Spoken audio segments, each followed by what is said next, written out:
Chapter আজকে start করতেছি যে টপিক দিয়ে, সেটা হচ্ছে অ্যামিন। ওকে। আচ্ছা। এতদিন পর্যন্ত যেটা যেটা পড়ে আসছি সেখানে ক্ষারধর্মী কাউকে পাই নাই। অ্যামিনে আসার পরে আমাদের এই কষ্টটা দূর হবে। আমরা অ্যামিনের ভৌত ধর্মে যে জিনিসটা প্রথমেই পড়বো, অ্যামিনের ভৌত ধর্ম, সেটা হচ্ছে অ্যামিন হচ্ছে ক্ষারধর্মী। অ্যামিন হচ্ছে কি, ক্ষারধর্মী, বেসিক। ঠিক আছে, আর কাউকে আমরা ক্ষারধর্মী পাই নাই। এই প্রথম একজনকে পেলাম যে হচ্ছে ক্ষারধর্মী। তো অ্যামিন আসলে কি? অ্যামিনকে বলা হয় অ্যামোনিয়া এর জাতক। অ্যামিন হচ্ছে অ্যামোনিয়া এর জাতক। অ্যামোনিয়া থেকে একটা হাইড্রোজেন সরে যদি একটা অ্যালকাইল মূলক আসে, তাহলে তাকে আমরা বলি 1 ডিগ্রি অ্যামিন। যদি দুইটা হাইড্রোজেন সরে আরেকটা অ্যালকাইল মূলক ঢোকে, ঠিক আছে, তাহলে তাকে আমরা বলি হচ্ছে 2 ডিগ্রি অ্যামিন।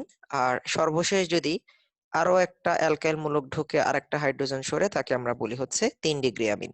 তাহলে নাইট্রোজেনের সাথে কতটি অ্যালকাইল মূলক যুক্ত আছে তার উপর ভিত্তি করে অ্যামিনকে বলা হয় 1 ডিগ্রি, 2 ডিগ্রি, 3 ডিগ্রি ইত্যাদি অ্যামিন। ঠিক আছে। আচ্ছা, তাহলে অ্যামিন কি? অ্যামিন হচ্ছে অ্যামোনিয়া এর জাতক। যেমন আমরা বলছিলাম অ্যালকোহল কি, অ্যালকোহল হচ্ছে পানির জাতক, তেমনি অ্যামিন হচ্ছে অ্যামোনিয়া এর জাতক বলা যায়। আচ্ছা, এখন অ্যামিন সমূহ ক্ষারধর্মী। স্বাভাবিকভাবে প্রশ্ন চলে আসবে, অ্যামিন ক্ষারধর্মী কেন? ওয়াই? আচ্ছা, তো নর্মালি কেন বললে কিন্তু ব্যাখ্যাটা বেশি দূর পর্যন্ত নেওয়া যাবে না। স্বাভাবিক ব্যাখ্যা যে অ্যামিনের কাছে নাইট্রোজেনের মুক্ত জোড় থাকে। লুইসের সংজ্ঞা অনুযায়ী যে সকল পদার্থ দ্রবণে একজোড়া ইলেকট্রন দান করতে পারে তাদেরকে বলা হয় ক্ষার।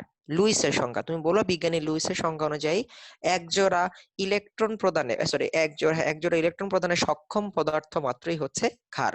তাহলে অ্যামোনিয়াকে যদি আমরা দ্রবণে দিই, সে কিন্তু দ্রবণ থেকে H+ গ্রহণও করতে পারে, অ্যামোনিয়াম আয়ন তৈরি করতে পারে। এটা আবার কার সংজ্ঞা? এটা বিজ্ঞানী ব্রনস্টেডের সংজ্ঞা। ব্রনস্টেড বলছে যে প্রোটন গ্রহণ করে তাকে বলে ক্ষার।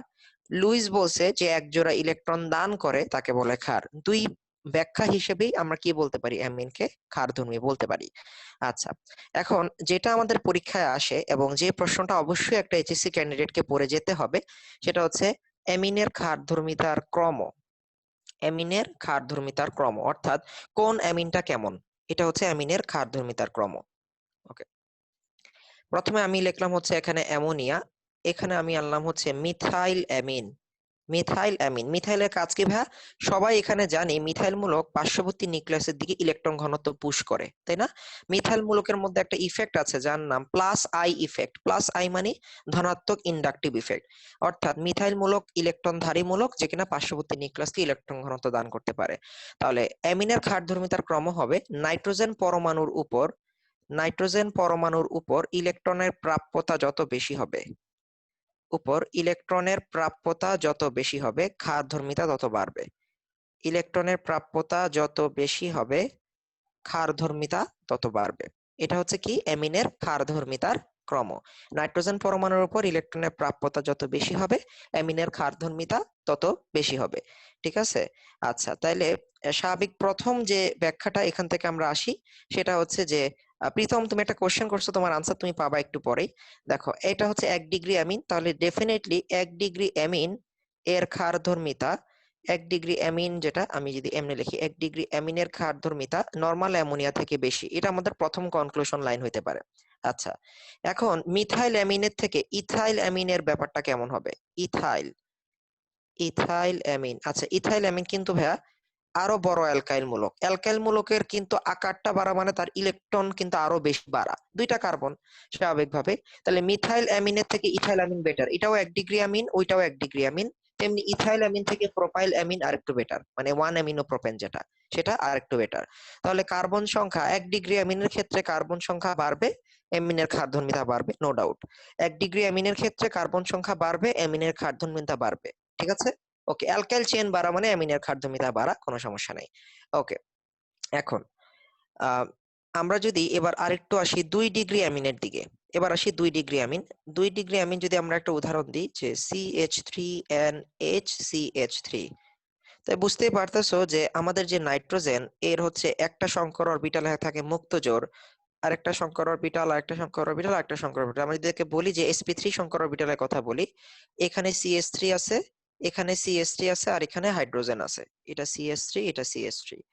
আচ্ছা, এক কথায় এখানে আমরা দুইটা মূলক পাচ্ছি যে কিনা নাইট্রোজেনের ইলেকট্রন ঘনত্ব বাড়ায় দিচ্ছে, দুই পাশ থেকে দুইজন পাচ্ছি। তাই না? ওকে, দুই দিক থেকেও যদি আসে কোনো প্রবলেম নাই, নাইট্রোজেনের এই অরবিটালের মধ্যে ইলেকট্রন প্রাপ্যতা বাড়তে থাকবে। তো প্রোটন সহজে এদের দ্বারা আকৃষ্ট হবে এবং প্রোটন আকৃষ্ট হয়ে কি করবে, অ্যামিনের ক্ষারধর্মিতা বাড়ায় দিবে। ঠিক আছে? ওকে, তাহলে অ্যামিন সমূহের ক্ষারধর্মিতা কিসের উপর নির্ভর করে? নির্ভর করে হচ্ছে অ্যালকাইল মূলক। 1 ডিগ্রি থেকে তাহলে 2 ডিগ্রি বেটার। 1 ডিগ্রির মধ্যে কারা বেটার? যাদের কার্বন সংখ্যা বেশি তারা বেটার। তাহলে আমরা এই পর্যন্ত যতটুকু পড়ছি একটা সিকোয়েন্স বের করি। 2 ডিগ্রি বেটার, 2 ডিগ্রি পরে 1 ডিগ্রি বেটার, 1 ডিগ্রির পরে অ্যামোনিয়া বেটার। ঠিক আছে? আচ্ছা, এটা হচ্ছে এই পর্যন্ত পড়ার উপরে সিকোয়েন্স। এখন আমরা নিয়ে আসবো হচ্ছে আরো একজনকে, সেটা হচ্ছে 3 ডিগ্রি অ্যামিন। আচ্ছা, তোমরা একটা জিনিস অবশ্যই নিশ্চয়ই জানো যে একটা অ্যাসিড বা একটা ক্ষার, যেগুলো হচ্ছে জৈব অ্যাসিড বা জৈব ক্ষার, তারা কিন্তু দ্রবণে সম্পূর্ণরূপে আয়নিত হয় না। আমরা এই জৈব ক্ষারকে, অ্যামিনকে কেন ক্ষার বলতেছি? সে অন্য কারো প্রোটন নিজে নিয়ে আসতেছে দেখে। অ্যামিন কি নিজে গিয়ে OH মাইনাস দান করতেছে? তা তো না, তাই না? সে অন্য কারো প্রোটন নিয়ে যাচ্ছে। ওকে, আচ্ছা, তো এগুলো কিন্তু ভাইয়া দুর্বল ক্ষার, এবং দুর্বল ক্ষার কিংবা দুর্বল অ্যাসিডকে আমরা একটা সাম্য ধ্রুবক দিয়ে ব্যাখ্যা করি। যেমন দুর্বল ক্ষারের বিয়োজন ধ্রুবককে বলে কেবি, যেটাকে বলা হয় ক্ষারের বিয়োজন ধ্রুবক। এখন 3 ডিগ্রি অ্যামিন এক্সপেক্ট করা হয়েছিল 3 ডিগ্রি অ্যামিনের ক্ষারধর্মিতা 2 ডিগ্রি থেকে বেশি হবে, এটাই কিন্তু আশা করছে সবাই, যে সার্বিক বিবেচনায় তো এমনই হওয়া উচিত, তাই না? কিন্তু এখানে এসে যে প্রবলেমটা হয়ে যায় ভাইয়া, এ যদি হয় আমার নাইট্রোজেন, এ যদি হয় আমার চতুস্তলকীয় অণুটা, যখন মুক্তজোর বাদ তোমার মুক্তজোর বাদ দিয়ে সবগুলাই যদি বড় বড় অ্যালকাইল মূলক চলে আসে, অর্থাৎ এখানে যদি অতিরিক্ত পরিমাণ অ্যালকাইল মূলক চলে আসে, তখন জায়গায় থাকে না আর যে প্রোটন এসে অ্যাটাক করবে। ঠিক আছে? অনেকগুলা সাইট ব্লক হয়ে যায়, যে প্রোটন আসবে কোনো একটা সাইট ওপেন থাকলে অনেকগুলো সাইট ব্লক হয়ে যায়। অর্থাৎ 3 ডিগ্রি অ্যামিনের কথা যদি আমরা বলি, 3 ডিগ্রি অ্যামিনে স্থানিক প্রতিবন্ধকতা বেড়ে যাওয়ায় নাইট্রোজেনের মুক্তজোর এর কাছে প্রোটন আসার টেন্ডেন্সিটা কমে যায়, বড় বড় অরবিটালের সাথে ধাক্কা লাগে। এটাকে আমরা কি বলি? স্টেরিক বাধা। তোমরা ইতিপূর্বেও কিন্তু ভাই অনেকবার খেয়াল করছো, অ্যালকাইল মূলক থাকা ভালো, বেশি থাকা খারাপ। ঠিক আছে? অ্যালকাইল মূলক থাকা ভালো, বেশি থাকা খারাপ, এই কথাটা কিন্তু আমরা অনেকবার দেখছি। অ্যালকাইল মূলক থাকে, ইলেকট্রন ঘনত্ব বাড়ায়, ঠিক আছে, বেশি থাকলে আবার বিকর্ষণ করে। ওকে, তাহলে 3 ডিগ্রি অ্যামিন যেগুলো আছে সেটার কেবি ভ্যালু দিয়ে দেখা গেল এইটা দ্রবণে ক্ষারধর্মিতা একেবারেই কম দেখায়, এমনকি 1 ডিগ্রি থেকেও এর ক্ষারধর্মিতা কমে যায়। তাহলে 3 ডিগ্রি অ্যামিন এসে ব্যাখ্যাটা কি লিখবো? স্থানিক প্রতিবন্ধকতা বেড়ে যাওয়ায় 3 ডিগ্রি অ্যামিনের আশেপাশে প্রোটন গ্রহণের প্রবণতা অনেক কমে যায়, যার ফলে 3 ডিগ্রি অ্যামিনের ক্ষারধর্মিতা 1 ডিগ্রি থেকেও কম। ঠিক আছে? আমি সামারি করে দিব, তোমরা টেনশন করো না। তাহলে একটা ওভারঅল আমরা একটা করি। সবচেয়ে বেস্ট অলওয়েজ 2 ডিগ্রি, অর্থাৎ অ্যামিনের ক্ষারধর্মিতার কম স্টুডেন্টদের মনে রাখতে বলি 213। অলওয়েজ কি 213। আর এটা ইম্পর্টেন্সের দিক থেকে হচ্ছে 100-এ 100। ঠিক আছে? অ্যামিন থেকে একটা প্রশ্ন যদি পড়তে বলি, একটাই প্রশ্ন, অ্যামিনের ক্ষারধর্মিতার ক্রম কি হবে? এমসিকিউ তে আসে 2 1 3 অ্যামোনিয়া। যদি রিটেনে প্রশ্ন আসে 3 মার্কের জন্য, অ্যামিনের ক্ষারধর্মিতার ক্রম উল্লেখ করো। প্রথম থেকে আরেকবার বসে বলে আসি। প্রথমে আমরা বলবো এলিফেটিক অ্যামিনের ক্ষেত্রে দেখা যায়, এভাবে স্টার্টটা করবা, এলিফেটিক অ্যামিন। এরপরে লিখবা অ্যামিন হচ্ছে অ্যামোনিয়া এর জাতক। অ্যামোনিয়া এ কারণে ক্ষার, কারণ এটি দ্রবণ থেকে প্রোটন গ্রহণ করতে পারে এবং অ্যামোনিয়াম আয়ন তৈরি করতে পারে। ঠিক আছে না? এটা তোমার প্রথম পয়েন্ট। এর পরের পয়েন্ট, অ্যালকাইল মূলকের নাইট্রোজেন পরমাণুর উপর ইলেকট্রনের প্রাপ্যতা যত বৃদ্ধি পায়, নাইট্রোজেন পরমাণুর উপর ইলেকট্রনের প্রাপ্যতা যত বৃদ্ধি পায়, অ্যামিনের ক্ষারধর্মিতা তত কি পায়? বৃদ্ধি পায়। অ্যালকাইল মূলক ইলেকট্রন ত্যাগী, সুতরাং 1 ডিগ্রি এবং 2 ডিগ্রি অ্যালকাইল মূলকের ক্ষারধর্মিতা ক্রমান্বয়ে বাড়তে থাকে। এই কথাটা সাথে সাথে লিখে দিলা। চিত্র হিসেবে এ ধরনের একটা কথা জাস্ট লিখে দিতে পারো, চিত্র হিসেবে এরকম এতটুক লিখে দিলা স্যারকে দেখানোর জন্য, যে আবেশী প্রভাব, আবেশী প্রভাব। তোমাদের মনে আছে যেখানেই আবেশী প্রভাব পড়ছো সেখানেই আবার স্থানিক বাধাজনিত প্রভাবও পড়ছো না সবসময়? এরপরে তুমি 3 ডিগ্রি অ্যামিনে এসে বলবা যে তবে 3 ডিগ্রি অ্যামিনে 3টি অ্যালকাইল মূলক যুক্ত থাকায়, যেমন আমরা যদি এই অ্যামিনটার কথা বলি, 3টি অ্যালকাইল মূলক যুক্ত থাকায় স্থানিক প্রতিবন্ধকতা দেখা যায়, স্থানিক প্রতিবন্ধকতা দেখা যায়, যার ফলে এর কেবি ভ্যালু থেকে এটা প্রমাণিত যে এর ক্ষারধর্মিতা 1 ডিগ্রি অ্যামিন অপেক্ষাও কমে যায়। ঠিক আছে? তো এটা পুরোপুরি প্র্যাকটিক্যাল একটা sense. 2 degree greater than 1 degree greater than 3 degree greater than ammonia. এটা হচ্ছে অ্যামিনের ক্ষারধর্মিতার ক্রম 213, এভাবে মনে রাখবা 213। ঠিক আছে? 3 ডিগ্রিটা 1 ডিগ্রি থেকেও কমে যায়, অ্যামোনিয়া থেকে একটু বেটার, একটু স্লাইড বেটার। ঠিক আছে? বাট 2 আর 1 ডিগ্রি 3 ডিগ্রি থেকেও মাছ বেটার। ওকে, এবার চলে আসে হচ্ছে, এবার আমরা একটু দেখব যে অ্যারোমেটিক অ্যামিনের ক্ষেত্রে হিসাবটা কেমন হয়। অ্যারোমেটিক অ্যামিনের একটা নাম আছে, সেটার নাম হচ্ছে অ্যানিলিন। তোমাদেরকে গত লেকচারটাতে অর্গানিক কেমিস্ট্রি 2 তে, যেটাতে আমরা সরি অ্যারোমেটিক কেমিস্ট্রি 2 তে একটা কথা বলছিলাম যে NH2 বেনজিন চক্রে কি দেয়, ইলেকট্রন দান করে। ঠিক আছে, আচ্ছা তোমাদের কাছ থেকে একজন থেকে শুনতে চাই, এটা যখন ফার্স্ট টাইম রেজোনেন্সটা করে ফেলে তখন নাইট্রোজেনের উপরে কোন চার্জ দাও, মাইনাস না প্লাস? এটা যখন ফার্স্ট টাইম প্রথম রেজোনেন্সটা হওয়ার পরে কি লেখো, নাইট্রোজেনের উপরে একটা প্লাস চার্জ দেখাইছি না তোমাদের? আচ্ছা, তাহলে আমরা তো এই কথা মোটামুটি কনফার্ম যে অ্যানিলিন দ্রবণের মধ্যে রেজোনেন্স আকারে থাকতে পারে। NH2 কাজে কি, সারাক্ষণ বেনজিন চক্রে ইলেকট্রন দিয়ে বেনজিন চক্রকে ব্যস্ত রাখা। ঠিক আছে না, তাহলে এটা সবার মনে আছে। তাহলে আমরা এইটার রেজোনেন্সটা একবার যদি দেখি, আমরা বলবো যে এইটা অ্যারোমেটিক অ্যামিন। অ্যারোমেটিক অ্যামিনের হিসাব অন্যরকম। অ্যারোমেটিক আর এলিফেটিক তো আর এক কথা না, পুরো দুইটা দুই মেরুর জিনিস। ও ইলেকট্রন দেয়, ও বের হয়ে যায়, এই না, এই একটা লাইন, প্রথম লাইনটা তো আমরা চিনি সবাই, এখানে সবাই চিনি প্রথম লাইনটা। এই রেজোন্যান্সটা আমরা পরীক্ষার খাতায় স্যারকে দেখায় দিব, আনচেঞ্জড গুলো আনচেঞ্জ রাখলাম, এই ইলেকট্রনটা এই জায়গায় রাখলাম, এটা দ্বিবন্ধন করলাম, NH2 লিখলাম, এখানে একটা প্লাস চিহ্ন দিয়ে দিলাম। যে জিনিস নিজে প্লাস হয়ে গেছে, যার মুক্ত জোর নিজের কাছে নাই, তাকে কিভাবে ক্ষার বলা যায়? নাইট্রোজেনের কাছে মুক্তজোর থাকে দেখেই তো বাহির থেকে প্রোটন এসে অ্যামোনিয়াম প্লাস হতে চায়, তাই তো? যার নিজের মুক্তজোর বেনজিন চক্রে ঘুরতে গেছে, তাকে তো ক্ষার বলাটা অন্যায় হবে। তাহলে অ্যারোমেটিক অ্যামিনের ক্ষারধর্মিতা একেবারেই কম, মানে নাই বললেই চলে, একদম মানে মোটামুটি ক্ষার বলা যায়, নামের জন্য বলতেছে আর কি, অ্যামিন এজন্য নামের জন্য ক্ষার। ঠিক আছে, তাহলে এলিফেটিক অ্যামিন থেকে অ্যারোমেটিক অ্যামিনের ক্ষারধর্মিতা একেবারেই কম। এটা ডিরেক্টলি তোমরা দেখবা সিলেট বোর্ড, ঢাকা বোর্ড অনেকবার চলে আসছে, এলিফেটিক আর অ্যারোমেটিক অ্যামিনের ক্ষারধর্মিতার তুলনা লিখো। এটা 2 মার্কের প্রশ্ন। প্রথমে এলিফেটিকের ব্যাখ্যা লিখবা, সব লেখা লাগবে না, 213 পুরোটুক লেখা লাগবে না, 1 ডিগ্রি দিয়ে একটা উদাহরণ দিয়ে দিবা, দিয়ে অ্যারোমেটিক অ্যামিনে চলে আসবা, বলবা অ্যারোমেটিক অ্যামিনের একটি ধাপের রেজোনেন্স নিচে লেখা হইলো, লেখায় এটা লিখে দিবা, বলবা রেজোনেন্স থেকে দেখা যাচ্ছে নাইট্রোজেনের মুক্ত জোর বেনজিন চক্রে প্রবেশ করে। ঠিক আছে, ওকে। তো রেজোনেন্সের ফলে দেখা যায় নাইট্রোজেনের মুক্ত জোর বেনজিন চক্রে চলে যাচ্ছে, ফলে নাইট্রোজেনের ইলেকট্রনের প্রাপ্যতা নিজের থেকেই হ্রাস পাচ্ছে। বাস, আর কিচ্ছু বলা লাগবে না। এই কথাগুলো হচ্ছে, শোনো, তুমি যদি আমার গ্রামের বাড়ি অমুক জায়গায়, আমি ভাত খেতে ভালোবাসি, এগুলোও লেখো, স্যাররা কিছুই দেখবে না, কারণ স্যার দেখবে জাস্ট তোমার চিত্রটা, আর কিছু না। বাট তারপরও কিছু লজিক্যাল কথা তো লেখা উচিত। ওকে, স্যার দেখবে তুমি চিত্রটা লিখছো কিনা, দ্যাট উইল বি ফাইন। ওকে, আচ্ছা, তাহলে তুমি এখানে লিখে দিবা। তার মানে আমরা যদি সিরিজটা করি, 2 ডিগ্রি সবচেয়ে বেস্ট, এরপরে 1 ডিগ্রি, এরপরে 3 ডিগ্রি, এরপরে অ্যামোনিয়া, এরপরে অ্যারোমেটিক অ্যামিন। অ্যারোমেটিক অ্যামিনের নামটা কি ভাইয়া? অ্যানিলিন। অ্যারোমেটিক অ্যামিনকে যে নামে ডাকা হয় তার নাম হচ্ছে অ্যানিলিন। Amine, aniline. ঠিক আছে, আচ্ছা, তো এই হচ্ছে আমাদের তোমার অ্যামিনের ইতিহাস। আচ্ছা, তো এইটা তো মোটামুটি বইতে দেওয়া আছে, বাংলাদেশের সব স্টুডেন্টই পারে। তুমি কিভাবে এক ধাপ বেটার পারো, তুমি কিভাবে আগে সবার কাছ থেকে, চলো।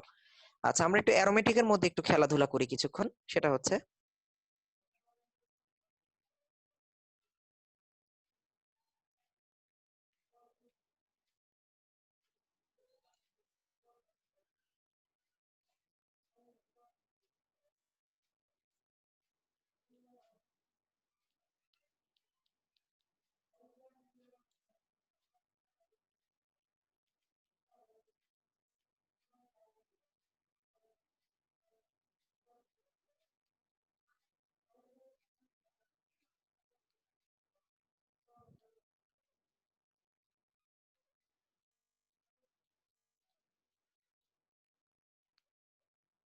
ওকে, 1, 2, 3, 4, 2 মিনিট সময় নাও, নিজের মন যা চায় এরকম একটা সিকোয়েন্স বসায় দাও, বড় থেকে ছোট, সবচেয়ে বেশি ক্ষারধর্মী কে, সবচেয়ে কম ক্ষারধর্মী কে, চিন্তা করো, 2 মিনিট সময় দাও, এরপর লিখে দাও। ক্রমটা লিখবা বড় থেকে ছোট, চেষ্টা করো, না পারলে আমি তো আছি।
কঠিন প্রশ্ন হিসেবেও কিন্তু একজন দুইজনের আনসারটা হয়ে গেছে, দেখি খুব ভালো লাগতেছে। ওকে,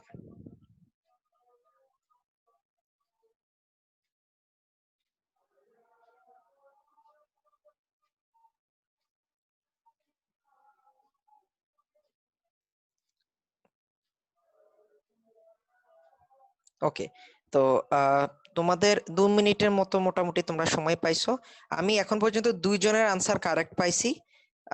বাকি বাকি বাকিদের আনসার কারেক্ট পাইনি, শুধু দুইজনেরটা পাইছি। ওকে, এবং যারা পারছে এটা ব্রিলিয়ান্ট আনসার ভাই, নিঃসন্দেহে। কোনো সমস্যা নেই, যারা পারো না এখন শিখে যাব আমরা। দেখো ভাইয়া, ওই যে কনসেপ্টটা কোন জায়গায় বলো দেখি। আহ, নিজেকে প্রশ্ন করবা নাইট্রোজেনের ইলেকট্রন কোথায় থাকতেছে আর কোথায় কাজে লেগে যেতেছে। জাস্ট এতটুকু কথা। কোথায় নাইট্রোজেনের ইলেকট্রন রেজোনেন্সে চলে যেতেছে, কোথায় নাইট্রোজেনের ইলেকট্রন রেজোনেন্সে যাইতেছে না। একদম সহজ কথা। ঠিক আছে, কোথায় যাচ্ছে কোথায় যেতেছে না। আরেকজনের আনসার কারেক্ট। ঠিক আছে, ভেরি গুড। ওকে, দেখো ভাইয়া, প্রথম থেকে আসি একটু। সবার আগে বলবো হচ্ছে এইটার কথা, 4 নাম্বারটার কথা। কেন নাইট্রোজেনের রেজোনেন্স আটকাই দিছি তো ভাইয়া। নাইট্রোজেনের রেজোনেন্স, নাইট্রোজেনকে বেনজিন চক্রে যাইতেই দিই নাই। সবচেয়ে বেস্ট তাহলে কে? 4। নাইট্রোজেনের মুক্ত জোর বেনজিন চক্রে যাইতেই দিই নাই। মনে রাখবা, রেজোনেন্স যত বাড়বে, নাইট্রোজেনের রেজোনেন্স যত বাড়বে, রেজোনেন্স করার ক্ষমতা বা নাইট্রোজেনের ইলেকট্রনের প্রতি যার চাহিদা যত বেড়ে যাবে, ততই তার ক্ষারধর্মিতা কমে যাবে। যদি চাহিদা বেড়ে যায়, এখানে নাইট্রোজেনের সাথে সরাসরি অ্যারোমেটিক রিং নাই, নাইট্রোজেনকে বাঁচায় দিছি আমি। তাহলে 4 নাম্বারটা বেস্ট।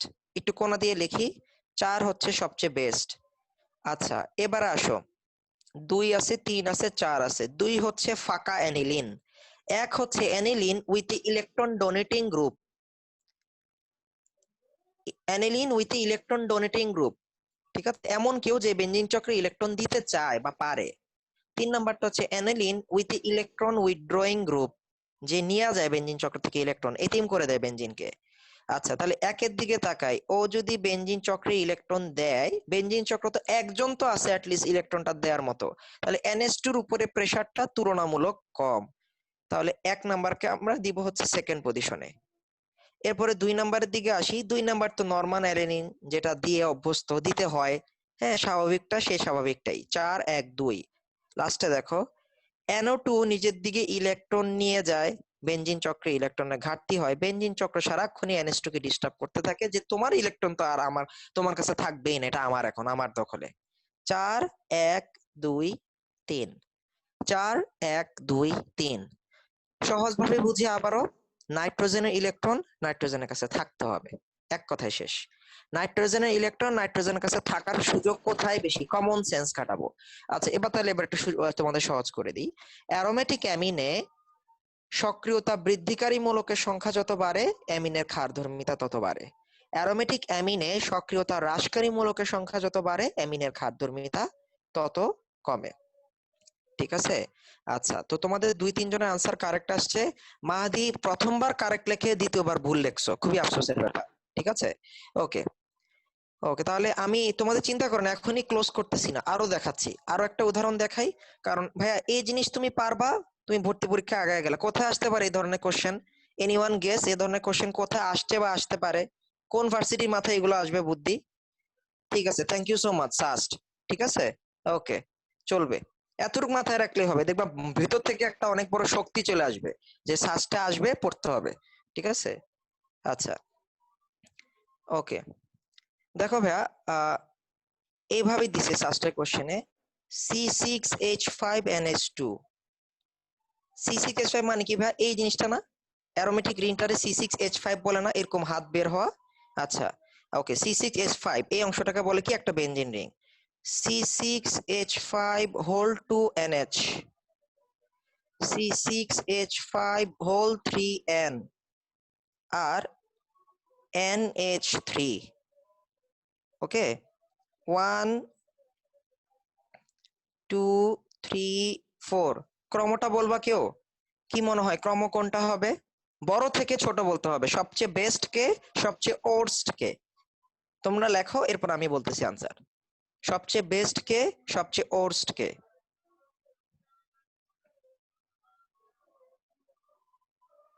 প্রীতম, ভেরি গুড ভাইয়া। ঠিক আছে, খুব তাড়াতাড়ি আনসার দিয়ে ফেলছো।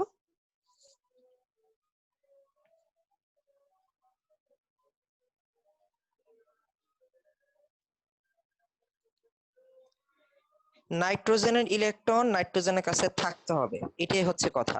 ওকে, যারা এটা 213 হিসেবে ধরে নিছো ভাইয়া, আমি কিন্তু এলিফেটিক বলি নাই রে বাবা, আমি অ্যারোমেটিক বলছি। অনেকে এটা 213 মেথডে বলে দিছো, 2 ডিগ্রি 1 ডিগ্রি 3 ডিগ্রি, এখানে তো অ্যারোম্যাটিক। ঠিক আছে, 1 2 3 4 ম্যাক্সিমাম আনসারই এটা আসতেছে এবং সেটাই কিন্তু হওয়ার কথা। আমি একটু সহজ করে দিই তোমাদের, দেখো ভাইয়া, এটা হচ্ছে অ্যামোনিয়া, এটারে সবাই চিনি, এটা হচ্ছে অ্যামোনিয়া, এটা এক। এটা হচ্ছে বেনজাইল অ্যামিন, যেটা অ্যানিলিন, C6H5NH2, এটা মানে কি C6H5NH2। আচ্ছা, এখানে একটা অ্যারোমেটিক রিং আছে নাইট্রোজেনের সাথে যুক্ত। এই নাইট্রোজেনের সাথে এবার তুমি দুইটা অ্যারোমেটিক রিং দিলা, এটার নাম কি হবে তাহলে? C6H5 2NH। কয়টা অ্যারোমেটিক? দুইটা। চিন্তা করো নাইট্রোজেনের উপরে প্রেসারটা চিন্তা করো, এও নিতে চায় এও নিতে চায়, নাইট্রোজেনের ইলেকট্রন তো তার কাছে থাকবেই না, হয় ডানে রেজোন্যান্স করতেছে নয় বামে রেজোন্যান্স করতেছে, সারাদিনই ব্যস্ত। আচ্ছা, এবার আরেকটা যৌগ লিখি, এখন নাইট্রোজেনের অবস্থা পুরাই খারাপ। এই হচ্ছে নাইট্রোজেন, তার এক হাতে একটা বেনজিন রিং, এক হাতে আরেকটা বেনজিন রিং, আরেক হাতে আরেকটা বেনজিন রিং, আরেকখানে মুক্তজোড়। এই মুক্তজোড় জীবনও তার কাছে থাকবে? এদিক এদিক এদিক, এটা তো ভেঙেই যাবে, এটা আর কিছু বলতেও পারবো না। তাহলে নাইট্রোজেনের উপরে ফিনাইল মূলক অ্যারোমেটিক রিং বাড়াইতে থাকো, তার অবস্থা খারাপ, তার ক্ষারধর্মিতা কমতে থাকবে। নাইট্রোজেনের উপর এলিফেটিক রিং বাড়ানো আর অ্যারোমেটিক রিং বাড়ানো কিন্তু এক কথা না। ঠিক আছে? আচ্ছা, অ্যামিনের ক্ষারধর্মিতা এইচসি তে আসবে 213, এটা পড়ছিস না? এইচএসসি আর মেডিকেল কভার। ঠিক আছে? আচ্ছা, সাস্টে আসবে এই অ্যারোমেটিক গুলা দিয়ে, অ্যারোমেটিকের যা পড়াইছি, সাস্ট বুয়েট কভার। আচ্ছা, একটু হাইতে চলে যায়, এবার অলিম্পিয়াড লেভেল।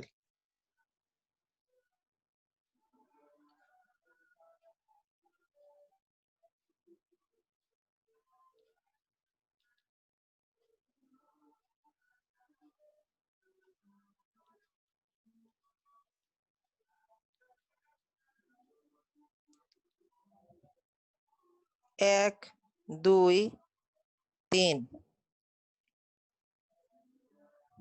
1 2 3, বড় থেকে ছোট, তোমাদের যা আইডিয়া মন চায় লেখো, আমি লিখতেছি আনসার, বড় থেকে ছোট। 1 2 3।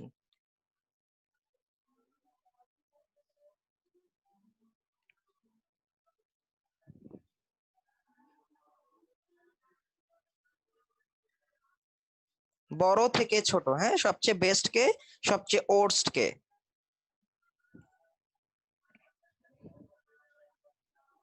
ওকে, তোমাদের আনসার গুলা অলমোস্ট অনেকটাই কারেক্ট। আচ্ছা, আমরা যেটা বলতে চাচ্ছি সেটা হচ্ছে, দেখো, ফার্স্ট অফ অল এগুলা কিন্তু ভাইয়া কোনো অ্যারোমেটিক কম্পাউন্ড তো আর না, জাস্ট রেজোনেন্সের কথাটা এখানে হয়তো বা লিখবো আমরা। অ্যামোনিয়াতে no resonance, no resonance, no resonance means নাইট্রোজেনের ইলেকট্রন নাইট্রোজেনের কাছেই থাকবে। আচ্ছা, 2 নাম্বারটাতে দুইটা ডাবল বন্ড, 3 নাম্বারটাতে একটা ডাবল বন্ড। ঠিক আছে না? 2 নাম্বারটাতে রেজোনেন্স বেশি হবে, 1 নাম্বারটাতে রেজোনেন্সের চান্সেস কম, কম হবে। তাহলে সবচেয়ে বেস্ট 1, এরপরে 3, এরপরে 2। রেজোনেন্স যত বেড়ে যাবে, অ্যামোনিয়া, সরি, এই অ্যামিন এবং অ্যামিনের জাতকের ক্ষারধর্মিতা ততই কমে যাবে। নাইট্রোজেনের ইলেকট্রন রেজোনেন্স হওয়ার চান্স দিয়ে দাও, প্রবলেম হয়ে যাবে ভাইয়া। নাইট্রোজেনের ইলেকট্রন রেজোনেন্সের চান্স দিয়ে দাও, প্রবলেম হয়ে যাবে। ওকে, আচ্ছা,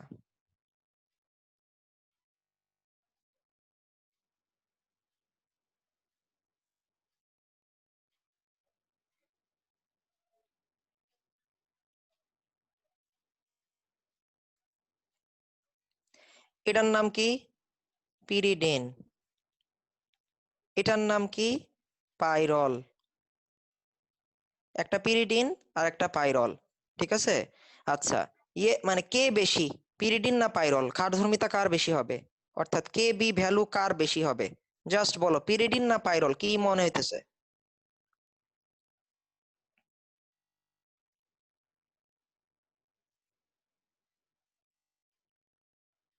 প্রীতম, ভেরি গুড ভাইয়া, তোর আজকে পারফরমেন্স খুব ভালো হচ্ছে, গুড। আচ্ছা,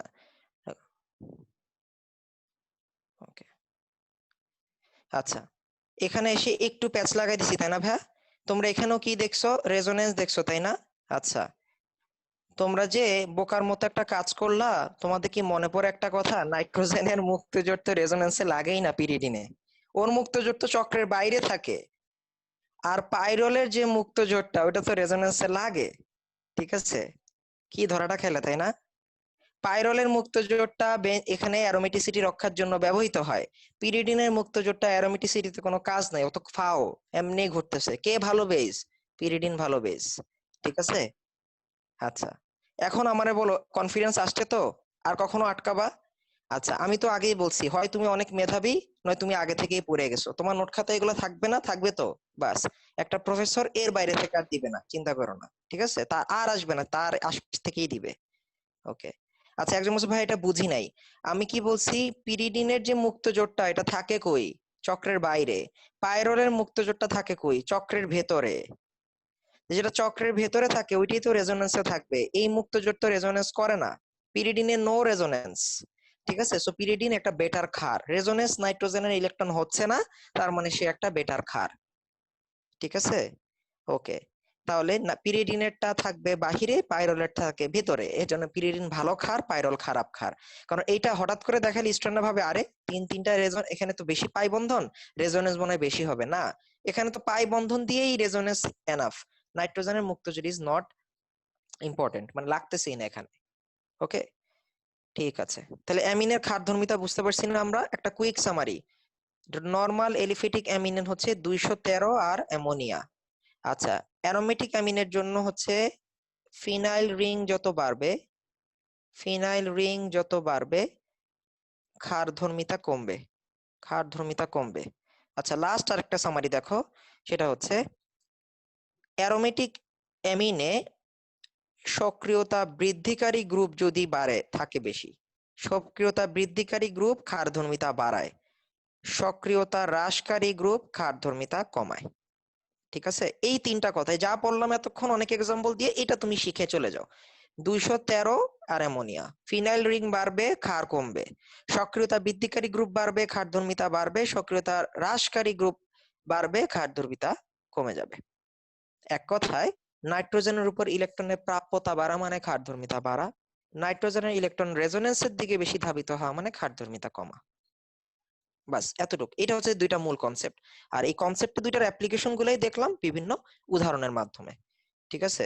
ওকে, এবার আসো, ভৌত ধর্ম শেষ হয়ে যাওয়ার পর আমরা কি পড়ি বলতো? আমরা প্রস্তুতি পড়ি, ঠিক আছে? প্রস্তুতি পড়ি। আচ্ছা, সবার থেকে তো একটু হেল্প নেওয়াই লাগবে। কোথায় অ্যামিন প্রস্তুত করে আসছো? জাস্ট একবার প্রস্তুত করছো, অনলি ওয়ান্স। একটু বলতে হবে, মনে থাকলে বলবা, না হলে সমস্যা নাই। ওকে মাহাদি, ভেরি গুড ভাইয়া, সাথে সাথে আনসারটা দিয়ে দিছো। অন্য কেউ? একবারই প্রস্তুত করে আসছো অ্যামোনিয়া। একটা কথা মনে রাখবা, একটা জৈব যৌগ থেকে সবকিছু বানানো যায়, তার নাম হচ্ছে alkyl halide. Alkyl halide chapter এমন একটা চ্যাপ্টার ছিল যার কাছ থেকে মোটামুটি আমরা সবই বানাইছিলাম। ওকে, যাক, তোমাদের মনে আছে অনেকের, দেখতেছি ভাইয়া। আমরা ওই পুরনো পড়াটা আবার পড়ি। অ্যালকাইল হ্যালাইডের সাথে অ্যামোনিয়া দিলা, কি তৈরি হয়? আর NH2 তৈরি হয়, প্লাস HX। এটা লিখে ব্র্যাকেটে লিখে দিবা, অ্যালকাইল হ্যালাইড চ্যাপ্টারে পড়ানো হয়েছে, ঠিক আছে? আচ্ছা, কার্বন সংখ্যা 1 বৃদ্ধি করার জন্য কি পারবা? কার্বন সংখ্যা 1 বৃদ্ধির মাধ্যমে অ্যামোনিয়া প্রস্তুতি, অ্যামিন প্রস্তুতি। কার্বন সংখ্যা 1 একক বৃদ্ধির মাধ্যমে, কার্বন সংখ্যা 1 একক বৃদ্ধির মাধ্যমে একটা বস্তু যুক্ত করতে হয়, মনে আছে সবার? সায়ানাইড সংযোজন, তাই না ভাইয়া? সায়ানাইড সংযোজন, সায়ানাইড সংযোজন করে বিজারণ করে দিব। সবসময় মনে রাখবা, কার্বন সংখ্যা 1 একক বাড়ানোর জন্য একটা রিয়াকশনই আমরা পারি, সেটা হচ্ছে সায়ানাইড সংযোজন বিক্রিয়া। কার্বন সংখ্যা 1 একক বাড়ানোর জন্য তো একটু মনে করাই দিই তোমাকে, আমি দিলাম মিথাইল ক্লোরাইড, তুমি সায়ানাইড দিলা, সায়ানাইড মাইনাস, তো ক্লোরাইডকে সরাই দিয়ে মিথাইল সায়ানাইড এখানে থাকলো। এরপর আমি বলছিলাম যে একে ইচ্ছা মতো বিজারণ করে দাও। কেন বিজারণ করব? সি ট্রিপল বন্ড এন্ড তো আর অ্যামিন না, ঠিক আছে? লিথিয়াম অ্যালুমিনিয়াম টেট্রাহাইড্রেট, যদি তোমাদের বিজারকটার কথা মনে থাকে, লিথিয়াম অ্যালুমিনিয়াম টেট্রাহাইড্রেট, CH3CH2NH2, ঠিক আছে? CH3CH2NH2, কার্বনের 2টা হাইড্রোজেন দরকার, নাইট্রোজেনের 2টা হাইড্রোজেন দরকার। অর্থাৎ হিসাব সহজ, কার্বনের কাছে পাই ইলেকট্রন 2টা, নাইট্রোজেনের পাই ইলেকট্রন 2টা, 4টা ইলেকট্রন, 4টা ইলেকট্রন মানে 4 জন হাইড্রোজেন ঢুকাই দিছো। ঠিক আছে? আচ্ছা, ওকে, তাহলে কার্বন সংখ্যা এক একক বৃদ্ধির মাধ্যমে, তাহলে ইতিপূর্বে একবারই পড়ছো, তাহলে নতুন হিসেবে আর দুইটা প্রস্তুতি পড়াবো। দুইটা প্রস্তুতি আগে থেকেই জানো, একটা কার্বন সংখ্যা সমান রেখে একটা কার্বন সংখ্যা বাড়ায়। আচ্ছা, যেটা পরীক্ষায় আসবে, পরীক্ষায় আসে যেটা, আমি যে বছরে এইচএসসি দিছি ওই বছরও আসছে, এর পরেও আরো 2-3 বার আসছে, সেটা হচ্ছে 3 নম্বরটা, হফম্যান ক্ষুদ্রাংশকরণ বিক্রিয়া। হফম্যান ক্ষুদ্রাংশকরণ বিক্রিয়া। তোমাদের বলছিলাম টোটাল 8টা বিক্রিয়া এমন পড়াবো যেখানে কার্বন সংখ্যা বাড়বে আর কমবে, এই জাতীয় ঝামেলা থাকবে। এটাই লাস্ট, শেষ। কার্বন সংখ্যা কমে যাবে, ক্ষুদ্রাংশকরণ, কার্বন সংখ্যা কমে যাবে। হফম্যান ক্ষুদ্রাংশকরণ বিক্রিয়া, আমরা প্রথম থেকে কার্বন সংখ্যা কমার বিক্রিয়া পড়ছি না, ডিকার্বক্সিলেশন। কার্বন সংখ্যা বাড়ানোর বিক্রিয়া পড়ছি সায়ানাইড সংযোজন। ডাবল করার বিক্রিয়া পড়ছি উডস। ডাবল করার বিক্রিয়া পড়ছি অ্যালডল। অনেক কিছুই পড়ছি, তাই না? হয়তোবা কারো কারো এখন একটু মনে আছে, বাকিটা পড়লে মনে পড়বে, বাট আমি ইন জেনারেল বললাম। হফম্যান ক্ষুদ্রাংশকরণ এক ধরনের ডিকার্বক্সিলেশন বিক্রিয়া। বিজ্ঞানীর নাম হফম্যান, এজন্য তার নামে নাম দেওয়া হয়েছে, বিজ্ঞানীর নামটা হফম্যান, কিন্তু এটাও এক ধরনের ডিকার্বক্সিলেশন বিক্রিয়া। ডিকার্বক্সিলেশন বিক্রিয়ায় কি বের হয়ে যায় আর কিভাবে বের হয়ে যায় একটু কমেন্টে লিখবা। ডিকার্বক্সিলেশন বিক্রিয়ায় যে কার্বক্সিল মূলকটা বাইর হয়ে যাইতে পারে, এটা কি আকারে বাইর হয়ে যায়? নরমালি কার্বন ডাই অক্সাইড আকারে বের হয়, তবে যদি ধাতু থাকে তাহলে কেমনে বের হবে? যদি উপযুক্ত পরিমাণ ধাতু থাকে তাহলে কেমনে বের হবে বলো দেখি? Sodium carbonate. ওকে, মানে কার্বনেট আকারে বের হবে। ঠিক আছে না? এই কথা কেন তোমাদের বারবার বলি, আমি মেডিকেলের এই প্রশ্নটাতে একদিন খুব অবাক হয়েছিলাম। এই প্রশ্নটা যারা তখন করে যে হফম্যান বিক্রিয়ায় কার্বনিল মূলক কি আকারে বের হয়ে যায়, আমি খুব অবাক হয়েছি যে এরকম ডিপ থেকে প্রশ্ন করে ফেলে। মুখস্থ টাইপেরই করছে, ঠিক আছে, বাট তারপরও কোশ্চেনটা অনেক জাস্টিফাইড কোশ্চেন, যে বিক্রিয়াটা সে পারে কিনা। কার্বনেট আকারে বের হয়ে যায়, তাই না? ডিকার্বক্সিলেশনে কার্বনেট আকারে বের হয়ে যায়। হফম্যানও এক ধরনের ডিকার্বক্সিলেশনই বিক্রিয়া। তো প্রশ্ন হচ্ছে, বানাবো হচ্ছে অ্যামিন। তো হফম্যান বিক্রিয়াটা কার দ্বারা হয়? পুরো বইতে অ্যামাইডের আর কোনো বিক্রিয়া পড়ো নাই, so this is the only reaction of amide. Amide, ঠিক আছে? অ্যামাইডকে দুইটা জিনিস লাগবে, ব্রোমিন আর কোস্টিক সোডা দিতে হবে। হ্যালোজেন একটা জারক, তোমরা জানো কার্বনিলকে জারিত করলে কি হয়? সিওও। সিও, এটা আরেকবার জারণ করলে কি হবে? সিওও। জারণ মানে প্রয়োজনীয় পরিমাণ অক্সিজেন এখানে সাপ্লাই দেওয়া, ঠিক আছে? ওকে, আচ্ছা, এটাকে বলে ক্ষুদ্রাংশকরণ বিক্রিয়া। আমি কি বলছি, কার্বক্সিল মূলক কি আকারে চলে যাবে? ধাতু থাকলে কার্বনেট আকারে চলে যাবে। এখানে আরো কিছু আছে, সোডিয়াম কিছু পরিমাণ ব্রোমিনের সাথে সোডিয়াম ব্রোমাইড তৈরি করবে, ঠিক আছে? জাস্ট এইটা অংশ কেটে দিবা, বাকি থাকবে হচ্ছে CH3NH2। অ্যামাইড থেকে কি পাবো? অ্যামাইড থেকে অ্যামিন পাবো, 1 ডিগ্রি অ্যামিন পাবো। অ্যামাইডকে ব্রোমিন এবং কস্টিক সোডা সহ উত্তপ্ত করলে অ্যামিন পাওয়া যায়। উৎপাদিত অ্যামিনে মূল অ্যামাইড অপেক্ষা একটি কার্বন কম থাকে বলে একে হফম্যান ক্ষুদ্রাংশকরণ বিক্রিয়া বলে। তোমার এগুলা কিন্তু মনে না থাকলেও সমস্যা নেই, লিখবা না, জাস্ট এতটুকু মনে রাখবা, bromine, caustic soda, amine.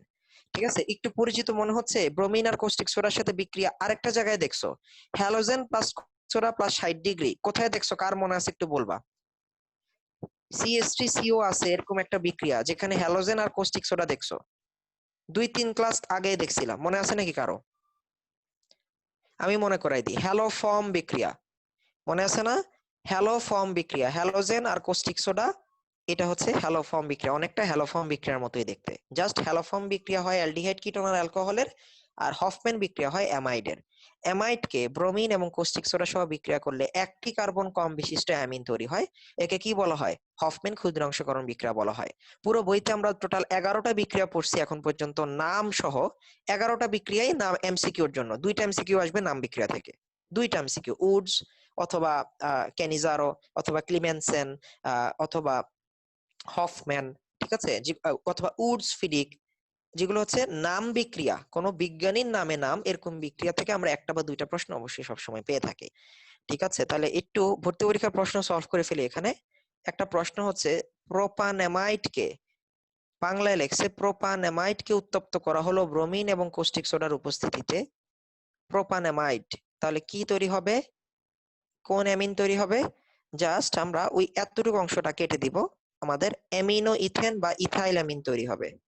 Amino ethane বা ইথাইনামাইড, এটা প্রোপানামাইড দিয়েও আসছে, আবার বিউটানামাইড দিয়েও আসছে। বিউটানামাইড নিলে প্রোপাইলামিন, অর্থাৎ 1 কার্বন কমায় দিবা, অলওয়েজ অলওয়েজ 1 কার্বন কমায় দিবা, ঠিক আছে?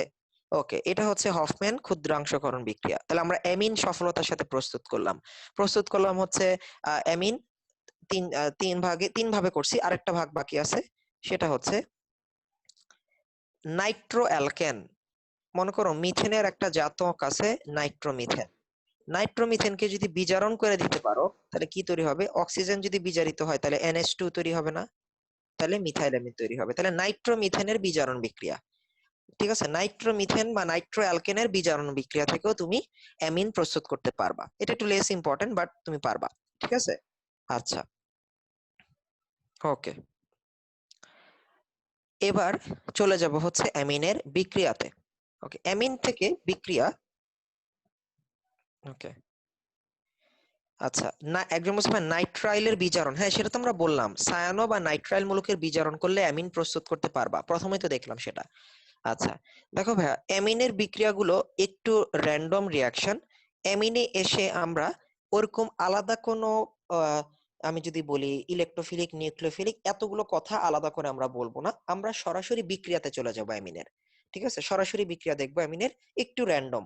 আচ্ছা, এর মধ্যে জাস্ট একটা কোশ্চেনই আর পড়ানো বাকি, যেটা অ্যামিন থেকে বোর্ড স্ট্যান্ডার্ড, শুধু অ্যামিন চ্যাপ্টার থেকে আর একটা কোশ্চেন পড়ানো বাকি, সেটা হচ্ছে 1 ডিগ্রি, 2 ডিগ্রি আর 3 ডিগ্রি অ্যামিনের মধ্যে তুমি কিভাবে পার্থক্য করবে।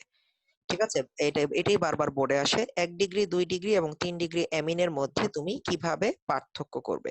আচ্ছা, ফার্স্ট অফ অল আগে বলে রাখি, অ্যামিনের রিয়াকশন খুবই সফিস্টিকেটেড, অনেকটা অ্যামিনের রিয়াকশন গুলা একটু ভিন্ন ধাঁচের। এর সবচেয়ে মূল প্রবলেম হচ্ছে অ্যামিনের রিয়াকশন বেশি তাপমাত্রায় করা যায় না, নাইট্রোজেন গ্যাস বিস্ফোরণ করতে পারে। অ্যামিনের রিয়াকশন বেশি তাপমাত্রায় করা যায় না, কারণ কি? নাইট্রোজেন গ্যাসের বিস্ফোরণ ঘটতে পারে কিছুটা। ঠিক আছে, আচ্ছা, তো আমরা একটা একটা করে দেখি। 1 ডিগ্রি অ্যামিন, ওকে, তো 1 ডিগ্রি, 2 ডিগ্রি এবং 3 ডিগ্রি অ্যামিনকে শনাক্ত করতে ব্যবহৃত হয় হচ্ছে HNO2। কি ব্যবহার হয়? নাইট্রাস অ্যাসিড ব্যবহার করা হয়।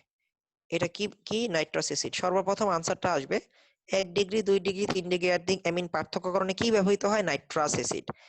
HNO3 কে বলে নাইট্রিক, HNO2 কে বলে নাইট্রাস। ঠিক আছে, প্রশ্ন হচ্ছে ভাই নাইট্রাস অ্যাসিড কখনো খোলা বাতাসে পাওয়া যায় না, এটার আলাদা কোনো অস্তিত্ব নাই। আলাদা অস্তিত্ব মানে তুমি বাজারে গিয়ে বলতে পারবা না যে আমাকে নাইট্রাস অ্যাসিড দেন। হ্যাঁ, এটা পাওয়া যাবে না, এটা কোনো বোতলজাত করে রাখার মতো জিনিস না, এটা অত্যন্ত সহজেই মানে একটুখানি অক্সিজেন পেলেই নাইট্রিকে কনভার্ট হয়ে যায়। যেমনটা তোমরা জানো আয়রন 2+, একটুখানি অক্সিজেন পেলেই আয়রন 3+ হয়ে যায়। আমরা যে বাসায় যে পানিটা খাইতেছি, পানিতে যে আয়রনটা থাকে ওইটা কি বাদামি কালার দেখতেছো না? যদি পানির মধ্যে যে শ্যাওলাটা থাকার কথা, শ্যাওলাতে তো থাকে আয়রন 2+। আয়রন 2+ তো থাকে শ্যাওলাতে, সবুজ সবুজ লাগে দেখতে পুকুরে। যখন তুমি এটা বাসায় মানে আহরণ করতেছো, সাথে সাথে এটা বাদামি হয়ে যেতেছে, কারণ কি? কারণ বাদামি কালারটা হচ্ছে Fe3+ এর জন্য, অর্থাৎ আয়রন 2+ও দ্রুতই বাতাসের সংস্পর্শে, অক্সিজেনের সংস্পর্শে আয়রন 3+ হয়ে যায়, নাইট্রাস অ্যাসিডও নাইট্রিক হয়ে যায়। তো একটা বিক্রিয়া পাত্রে নাইট্রাস অ্যাসিডকে প্রথমে তৈরি করে নিতে হয়, একটা বদ্ধ পাত্রে, সবসময় বদ্ধ পাত্রে নাইট্রাস অ্যাসিডকে তৈরি করে নিতে হয়। নাইট্রাস অ্যাসিডকে তৈরি করার উপায় কি? দুই ভাবেই নিতে পারো, সোডিয়াম নাইট্রাইট আর হাইড্রোক্লোরিক অ্যাসিডের জলীয় দ্রবণ, অথবা সোডিয়াম নাইট্রাইট এবং সালফিউরিক অ্যাসিডের জলীয় দ্রবণ। এই এই দুইটা একটা জিনিস, এই হয় এই মিশ্রণটা অথবা এই মিশ্রণটা, যেটা অ্যাভেলেবেল, হয় NaNO2 অথবা Na NO2+HCl অথবা Na NO2+ sulphuric acid. Na NO2 একটা লবণ পাউডার, আর এই দুইটা অ্যাসিডকে যদি মিক্সড করো তাহলে ওই পাত্রে নাইট্রাস অ্যাসিড তৈরি হতে পারে। ঠিক আছে, তাহলে NaNO2+HCl এর মিশ্রণকে HNO2 বলে, নাইট্রাস অ্যাসিড বলে। NaNO2+HCl এর মিশ্রণকে HNO2 বা নাইট্রাস অ্যাসিড বলে। ঠিক আছে, তো আমরা মূলত তোমাকে খেয়াল করতে হবে দুইটা এমসিকিউ আসে, নিচের কোনটির মাধ্যমে 1 ডিগ্রি, 2 ডিগ্রি, 3 ডিগ্রি অ্যামিনে পার্থক্য করা যায়? তুমি বলবা হচ্ছে ওই NaNO2+HCl এর মিশ্রণ, দ্যাট উইল বি ওকে, অথবা HNO2 ডিরেক্টলি তুমি আনসারে লিখতে পারো। ঠিক আছে, এবার আমরা আমাদের মূল কথায় ফিরে আসি। 1 ডিগ্রি অ্যামিন, 1 ডিগ্রি অ্যামিনের একটা উদাহরণ নিচ্ছি, মিথাইল অ্যামিন। শনাক্তকরণ করা মানে কি? পার্থক্য বা শনাক্তকরণ করা মানে চোখের পলকে কোনো একটা কিছু তুমি দেখতে পারবা, তাই তো? ঠিক আছে, আচ্ছা, এখন আমি এখানে দিলাম নাইট্রাস অ্যাসিড, নাইট্রাস অ্যাসিডকে HNO2। আচ্ছা, ওকে, HNO2, নাইট্রাস অ্যাসিডকে আমরা যেভাবে দেখতে পাই সেটা হচ্ছে, এটাকে খালি চোখে আমরা এভাবে দেখবো, ওহ নো। নাইট্রাস অ্যাসিডকে কেমনে দেখি আমরা? ওহ নো, ঠিক আছে, ও মানে হচ্ছে OH মাইনাস, NO মানে হচ্ছে NO প্লাস, ঠিক আছে না? ওকে, তো ওকে, তো এখানে কি হবে, এখানে যে জিনিসটা তৈরি হবে সেটা হচ্ছে নাইট্রোজেন যদি অধিক তড়িৎ ঋণাত্মক হয়, নিজের দিকে ইলেকট্রন টান দিলে কার্বনের মধ্যে কি তৈরি হবে, কার্বোক্যাটায়ন। কার্বোক্যাটায়নকে কি আক্রমণ করবে, OH মাইনাস আক্রমণ করবে। তো আমরা কি পাবো এখানে, অ্যালকোহল পাবো, ঠিক আছে? আচ্ছা, অ্যালকোহল যোগ কি বাকি থাকে বলো দেখি, NO প্লাস আর NH2। আমাকে একটা কথা বলো দেখি, NH2 আর NO প্লাস, তোমরা কি একটা পারফেক্ট কম্বিনেশন বানাতে পারবা কিনা এই দুইজন থেকে, বলো দেখি কি কি জিনিস তৈরি হতে পারে এই দুইজন থেকে। মাইনাসের সাথে প্লাস, প্লাসের সাথে মাইনাস মিশা করো দেখি, তোমরাই বলো আনসারটা, তাহলে এই বিক্রিয়ার কখনো মুখস্থ করা লাগবে না, ঠিক আছে? NH2 ডট আর NO প্লাস, এই দুইজনকে কম্বাইন করে কিছু একটা লেখো দেখি, কি মনে হয় কি কি জিনিস তৈরি হতে পারে? মাইনাসের সাথে প্লাস, প্লাসের সাথে মাইনাস, কি মনে হয় তোমাদের? মানে ইলেকট্রনের সাথে প্লাস, না মাইনাসের সাথে প্রোটন। ওকে আহসান, ভেরি গুড ভাইয়া, ওকে ভেরি গুড। ওকে, আচ্ছা আহসান উত্তর দিচ্ছে যে এই যে একটা নাইট্রোজেন আর আরেকটা নাইট্রোজেন দুইটা মিলে কি তৈরি হবে, N2। কি বাকি থাকে, অক্সিজেন, হাইড্রোজেন, হাইড্রোজেন, কি তৈরি হবে, পানি, ঠিক আছে না? এই কারণে ভাঙ্গায় দেখালাম এটাকে, তৈরি হবে নাইট্রোজেন আর পানি। তুমি কিভাবে বুঝবা এখানে 1 ডিগ্রি অ্যামিন আছে? তাহলে 1 ডিগ্রি অ্যামিন চেনার উপায় হচ্ছে নাইট্রাস অ্যাসিড দেওয়ার সাথে সাথে নাইট্রোজেনের বুদবুদ উঠা শুরু করে দেয়। নাইট্রাস 1 ডিগ্রি অ্যামিনের কি শুরু করে দেয়, দেওয়ার সাথে সাথে নাইট্রাস অ্যাসিড, অর্থাৎ পাত্রে প্রথমে নাইট্রাস অ্যাসিড তৈরি হবে, ওই তৈরিকৃত নাইট্রাস অ্যাসিডের গায়ের উপরে তুমি 1 ডিগ্রি অ্যামিন ফোটায় ফোটায় যুক্ত করবা, যুক্ত করার সাথে সাথেই যদি বুদবুদ উৎপন্ন হয় তুমি বুঝে ফেলবা ওখানে 1 ডিগ্রি অ্যামিন আছে, ঠিক আছে? 1 ডিগ্রি অ্যামিন আছে, নাইট্রোজেন গ্যাসের বুদবুদ তৈরি হওয়ার মাধ্যমে চেনা যায়। ওকে, আচ্ছা এবার আসি আমরা 2 ডিগ্রি অ্যামিনে। 2 ডিগ্রি অ্যামিন, 2 ডিগ্রি অ্যামিনের ক্ষারধর্মিতা 1 ডিগ্রি থেকে বেশি না কম? অবশ্যই বেশি। আচ্ছা, এটা হচ্ছে আমাদের 2 ডিগ্রি অ্যামিন, তাহলে এটা কি বেশি, এটার ক্ষারধর্মিতা বেশি, ঠিক আছে?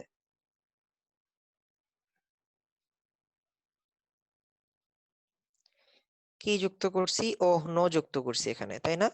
ওকে, আচ্ছা আমরা এই রিয়াকশনটা করার সময় আমরা এই যখন 2 ডিগ্রি অ্যামিন দিব, 2 ডিগ্রি অ্যামিন আমরা জানি ক্ষারধর্মিতা আর একটু বেশি, ক্ষারধর্মিতা বেশি মানে সে অত্যন্ত সহজেই কি করবে, এই কোনো পজিটিভ চার্জ যুক্ত কাউকে আকর্ষণ করতে পারবে, তাই না?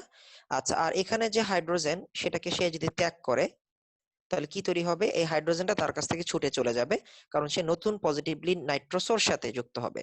তাহলে কি আলাদা হয়ে যাবে, পানি আলাদা হয়ে যাবে। আমরা কি পাবো বলো দেখি, এই NO এটাকে কি বলে, এটার একটা নাম আছে, NO কে বলে নাইট্রোসো মূলক। কি মূলক ভাইয়া, নাইট্রোসো, NITROSO, OSO, নাইট্রোসো। তাহলে দুইটা CH3 থাকলো, একটা NO থাকলো, N এর সাথে NO, আমরা একটু এভাবে লিখি, দুইটা CH3 হোল টু N এর সাথে NO, এটাকে বলা হয় নাইট্রোসো অ্যামিন। এটার হলুদ পদক্ষেপ পড়বে, কি পদক্ষেপ পড়বে ভাইয়া, হলুদ পদক্ষেপ। তাহলে 2 ডিগ্রি অ্যামিনের সাথে বিক্রিয়ায় কি উৎপন্ন হয়, নাইট্রোসো যৌগ তৈরি হয়, যেটাকে আমরা বলি হচ্ছে হলুদ পদক্ষেপ। দেখে চিন্তা করবো ওখানে 2 ডিগ্রি অ্যামিন আছে।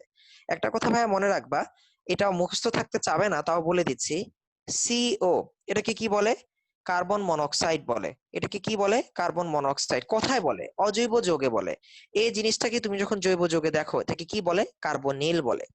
একইভাবে NO এটাকে কি বলে, নাইট্রিক অক্সাইড বলে। এই জিনিসটাকে তুমি যখন জৈব যৌগতে মূলক হিসেবে দেখো তখন তাকে নাইট্রোসো মূলক বলে। সেটার নাম হচ্ছে nitroso amine, general name nitroso amine. যেটা হলুদ পদক্ষেপ পড়লে আমরা বুঝতে পারবো এই পাত্রে 2 ডিগ্রি অ্যামিন ছিল। 2 ডিগ্রি অ্যামিনের সাথে নাইট্রোস অ্যাসিডের বিক্রিয়ায় নাইট্রোসো অ্যামিন তৈরি হয়, যেটা কি অবশ্যই হলুদ পদক্ষেপ পড়বে। Last of all 3 degree amine. আচ্ছা, 3 ডিগ্রি অ্যামিনের অবস্থানটা কেমন ছিল, 3 ডিগ্রি অ্যামিনের ক্ষারধর্মিতা একেবারেই নেই বললেই চলে। তোমরা জানো 3 ডিগ্রি অ্যামিনের ক্ষারধর্মিতা অনেক কম। 3 ডিগ্রি অ্যামিন যার কারণে নাইট্রাস অ্যাসিডের সাথে যখন রিয়াকশন করবে এটা আসলে আর ওই বিক্রিয়া পর্যন্ত যাবে না, অনেকটাই দ্রবণে এরা আয়নিত আকারে ঘুরতে থাকবে, পুরোপুরি বিক্রিয়া করার চেষ্টা করবে না। কারণ বিক্রিয়া তখনই করতে পারতো যদি নাইট্রোজেনের ক্ষারধর্মিতা প্রকাশ পেত, খুবই দুর্বল ক্ষার। এটা আমাদের বইগুলোতে এভাবে লিখে দেয়, CH3 whole 3 H plus NO2 minus. কি বুঝাইলা এটা দিয়া? এটা বুঝাইলাম ক্ষার ক্ষারের মতো ভাই, এসিড এসিডের মতো, সবাই সবার মতো, ঠিক আছে? এটা তুমি যদি নো রিয়াকশনও বলে দাও নো প্রবলেম, বাট তুমি সবাইকে আয়নিত আকারে দেখাই দিবা যে কোনো বিশেষ কোনো বিক্রিয়া হয় না, কোনো অদক্ষেপ পড়ে না, কিছুই হয় না। 3 ডিগ্রি অ্যামিনের সাথে নাইট্রাস অ্যাসিড দিলে এমনি দেখবা লবণ আয়নিত, কিছু একটা আয়নিত হয়ে আছে আর কি। কোনো কালার টালার নাই, কিছুই দেখা যাবে না, ঠিক আছে? একটা আয়ন তৈরি হবে, ইন্ডিভিজুয়াল আয়ন আর কি, ঠিক আছে? Very simple. তাহলে 1 ডিগ্রি, 2 ডিগ্রি, 3 ডিগ্রি অ্যামিন পার্থক্য কিভাবে করা যায়? আচ্ছা আচ্ছা, আসান বলছে ভাই এটা কি সল্ট নাকি? না, সল্ট কাকে বলা যায়? সল্ট হইলে, সল্ট তখন বলা যায় যদি কোনো একটা কিছু আইদার অদক্ষেপ পড়বে, নয় কোন একটা সলিড কম্পাউন্ড তৈরি করবে। এটা তো কোনো সলিড কম্পাউন্ড না, জাস্ট ইন্ডিভিজুয়াল আয়নস আকারে থাকবে, ঘুরবে ঘাড়বে, ঠিক আছে? আচ্ছা, তো আবারও বলতেছি, 1 ডিগ্রি অ্যামিন নাইট্রোজেন গ্যাসের বুদবুদ, অ্যালকোহল প্লাস নাইট্রোজেন গ্যাসের বুদবুদ। 2 ডিগ্রি অ্যামিন হলুদ অদক্ষেপ, nitroso. 3 degree amine just ionisation, অর্থাৎ সিম্পলি সবাই আয়নিত হয়ে থাকবে। 3 ডিগ্রি অ্যামিনের সক্রিয়তা বলো ক্ষারধর্মিতা বলো একেবারেই কম, ঠিক আছে? আচ্ছা, কোশ্চেনের সোর্সটা বলে দিই, বোর্ডে আসছে 4 বার মাত্র, আর বুয়েট 11-12, বুয়েট 14-15 2 বার আসছে। 1, 2 আর 3 ডিগ্রি অ্যামিনের কিভাবে পার্থক্য করবে, বিক্রিয়াগুলো লিখো। এই হচ্ছে এই কোশ্চেনের আহ মানে ব্যাকগ্রাউন্ড। আর এইচএসসি তো নরমাল কোনটির মাধ্যমে এটি শনাক্ত করা যায়, আনসার একটাই, নাইট্রাস অ্যাসিড। কিংবা অপশনে যদি NaNO2 প্লাস HCl থাকে, ওই অপশনটাই দাগাই দিব, কারণ ওইটার মিশ্রণই আসলে HNO2। HNO2 ডিরেক্টলি অপশনে নাও থাকতে পারে, সোডিয়াম নাইট্রাইট আর হাইড্রোক্লোরিক অ্যাসিডের জলীয় দ্রবণ থাকতে পারে একসাথে, ঠিক আছে? আচ্ছা, এই হচ্ছে অ্যামিনে। একটু অ্যামিনে এসে একটু র্যান্ডম বিক্রিয়া পাইছো না ভাই? এটা কিন্তু একটু র্যান্ডম বলা যায়। 1 ডিগ্রি এক ধরনের, 2 ডিগ্রি আরেক ধরনের, 3 ডিগ্রি আরেক ধরনের, তিন প্যাটার্নের রিয়াকশন। এই জন্য আমি বলছি ফার্স্টে যে অ্যামিনের একটু রিয়াকশন গুলো গতানুগতিক না, একটু র্যান্ডম, ঠিক আছে? আচ্ছা, অ্যামিন থেকে শিখতে পারলাম অনেক কিছু তাহলে। ওকে,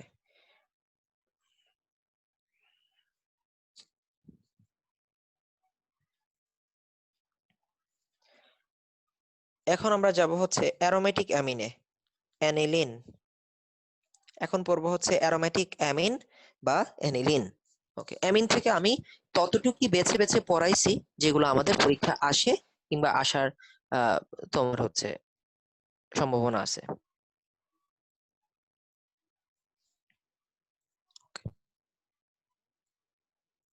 আচ্ছা, একটা প্রশ্ন আছে যে অক্সাইমের ক্ষারধর্মিতা কি সেম ক্যাটাগরি ফলো করে কিনা। ওইটা ডিপেন্ড করবে এলিফিটিক না অ্যারোমেটিক অক্সাইম তার উপরে, ঠিক আছে? এলিফিটিক না অ্যারোমেটিক তার উপর নির্ভর করে। তবে ওই সক্রিয়তা বৃদ্ধিকারী এবং হ্রাসকারী যে কথাগুলো বলছি সেগুলোর সাথে কিন্তু অনেকটাই মিলে যাবে। ওকে, অ্যানিলিন, অ্যানিলিনের পরিচয় কি? এটাকে বলে অ্যানিলিন। অ্যারোমেটিক অ্যামিনকে অ্যানিলিন বলে। আমরা অ্যানিলিনের বায়োডাটা বের করে ফেলছি একটু আগে, যে অ্যানিলিন হচ্ছে আমার একটা অ্যারোমেটিক অ্যামিন এবং এটার ক্ষারধর্মিতার অবস্থা খুব একটা ভালো না, এবং এইটার মধ্যে বিভিন্ন ক্ষারধর্মিতা কিভাবে হয় সেটা আমরা দেখছি। তো আমরা মূল কাজে চলে যাই, এটাকে বানানো যায় কিনা সেটা দেখি। প্রস্তুতি, এটা হচ্ছে নাইট্রোবেনজিন থেকে অ্যানিলিন। প্রস্তুতি নাম্বার 1, ডিরেক্ট প্রস্তুতি পড়তেছি, নাইট্রোবেনজিন থেকে প্রস্তুতি করা। প্রস্তুতিগুলো কোথায় আসবে বলে দিই, সেটা হচ্ছে অবশ্যই উদ্দীপক সাজানোর কাজে আসবে। নাইট্রোবেনজিন থেকে অ্যানিলিন, চলো দেখা যাক। ওকে, নাইট্রোবেনজিনটা ব্যাপারটা সবাই চিনি। নাইট্রোবেনজিন, এগুলো আসলে আমি তো তোমাদের প্রথম দিন থেকে বলে আসতেছি, অ্যারোমেটিকের বিক্রিয়া মানে সহজ কিছু, এক স্টেপে কাজ শেষ হয়ে যায়।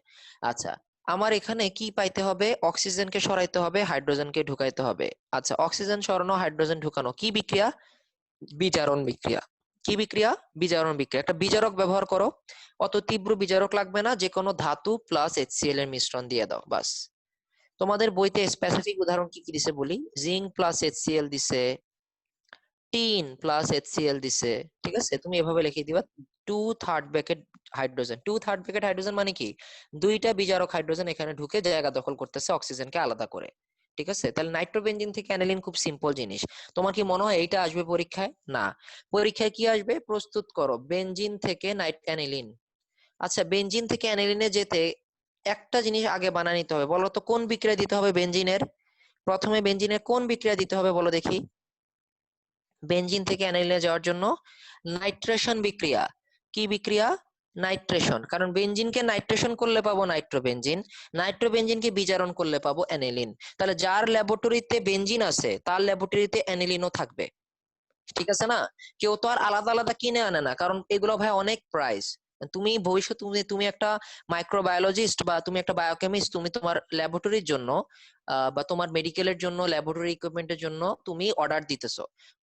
গাধার মতো গভর্নমেন্ট যে বাজেট দিবে সেগুলো নিয়ে তুমি ওইরকম সবকিছু দামি দামি জিনিস কিনে আনতে পারবে না। র মেটেরিয়াল অনেক বড় একটা কথা।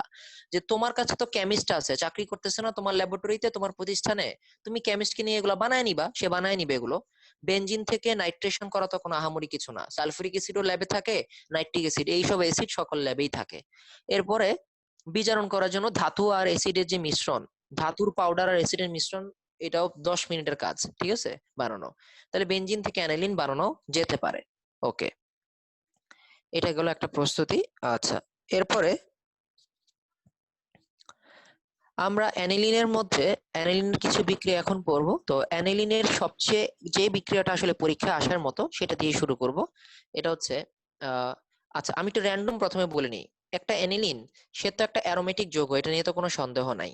সে কি আর সবার মতো chlorination, nitration, Friedel craft, alkylation, acylation, যেটা যেটা দেওয়া উচিত সবই তো দিবে? হ্যাঁ, সবই দিবে, কোনোটাই কোনো সমস্যা নেই। আচ্ছা, তার একটা বিক্রিয়া খেলে সমস্যা, ওই সমস্যাটাই আসবে পরীক্ষায়, ঠিক আছে, ওইটাই আসে। এটা তোমার 2016 থেকে আসা স্টার্ট হয়েছে, এর আগে আসতো না। ঠিক আছে, এর আগে শুধু ভর্তি পরীক্ষা আসতো, 16 থেকে আসা স্টার্ট হয়েছে এবং ঢাকা বোর্ড দিয়েই স্টার্ট হয়েছে এটা আসা। ওকে, দেখো, একটাই বিক্রিয়া পড়াবো অ্যানিলিনের, জাস্ট একটা, ওইটাই মুখস্থ রাখবা বা ওইটাই শিখবা। অ্যানিলিনের নাইট্রেশন, এখানে বিশেষ কিছু আছে নিশ্চয়ই বুঝতে পারতেছো। অ্যানিলিনের নাইট্রেশন বিক্রিয়া, নাইট্রেশন বিক্রিয়া অ্যানিলিনের। ওকে, চলো দেখা যাক সেটা।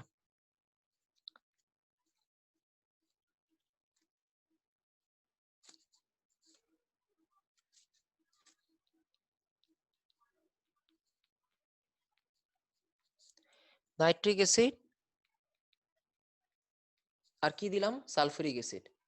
ওকে, আচ্ছা, নাইট্রিক অ্যাসিড আর সালফিউরিক অ্যাসিড, ওকে, গাঢ় সালফিউরিক অ্যাসিড আর নাইট্রিক অ্যাসিডের 2:1 মিশ্রণ, 2:1 অনুপাত মিশ্রণ দিলাম। আচ্ছা, আম, তোমরা এবার একটু বলো দেখি ভাইয়া, আহ, এই লাল পজিশনে রিয়াকশন হবে নাকি ব্লু পজিশনে রিয়াকশন হবে? কোথায় হবে রিয়াকশন, লাল পজিশনে না ব্লু পজিশনে? ওকে, আচ্ছা, সিস্টেম বলে হচ্ছে NH2 একটা অর্থপ্যারা নির্দেশক এবং সে অর্থ কিংবা প্যারা পজিশনে বসতে দেয়। আচ্ছা, অত্যন্ত দুঃখজনক ঘটনা, শুধু মাহাদির আনসারটাই কারেক্ট, সেটা হচ্ছে কারণ সেটা আগে থেকে নিশ্চয়ই জানে, এই জন্য এত কনফিডেন্সের সাথে আনসারটা দিছে। এটা হচ্ছে ব্লু পজিশনে রিয়াকশনটা হয়। চিন্তার কোনো কারণ নাই, ওরকম গাঁজাখড়ি কোনো সমাধান না, যে একদম জোর করে সমাধান, ওরকম না, খুবই ছোট্ট তবে সুন্দর একটা লজিক। ঠিক আছে, এইখান থেকে মেটা নাইট্রো অ্যানিলিন পাওয়া যায়। কি পাওয়া যায় রে বাবা? মেটা নাইট্রো অ্যানিলিন। মেটা নাইট্রো অ্যানিলিন 1 2 3 4 5 6, অর্থাৎ 3 নাইট্রো অ্যানিলিন। তাহলে প্রশ্ন ঝটপট লিখে ফেলবো আমরা, অ্যানিলিনের নাইট্রেশন বিক্রিয়া মেটা অবস্থানে ঘটা কেন, ব্যাখ্যা করো। 4 মার্কের প্রশ্ন, ঠিক আছে। ব্যাখ্যা করো, এটা হচ্ছে 2 মার্ক। কিভাবে অর্থপ্যারা উৎপাদ তুমি পেতে পারো, এই ব্যবস্থা নিবা কিভাবে, ওটার জন্য হচ্ছে আরো 2 মার্ক। ঠিক আছে, বা 1 আর 3, 1 মার্ক হচ্ছে কেন, কেন আনসারের জন্য 1, আর কিভাবে তুমি এই সমাধান করতে পারো এই প্রবলেমটার, অর্থ এবং প্যারা উৎপাদ কিভাবে পেতে পারো, এই হচ্ছে প্রশ্ন। আই রিপিট, অ্যানিলিনের নাইট্রেশন বিক্রিয়া মেটা অবস্থানে কেন ঘটে, আর সাথেই কোশ্চেনটা যুক্ত করে দিবে অর্থ এবং প্যারা উৎপাদ তুমি কিভাবে প্রস্তুত করতে পারবে। ঠিক আছে, চলো এটা পড়ে ফেলি আজকের। এটা ওই ক্ষারধর্মিতার পরে, অ্যামিনের পার্থক্যের পরে আরেকটা কোশ্চেন, যেটা আমাদের বোর্ড এবং অ্যাডমিশন ওরিয়েন্টেড। ঠিক আছে, ওকে।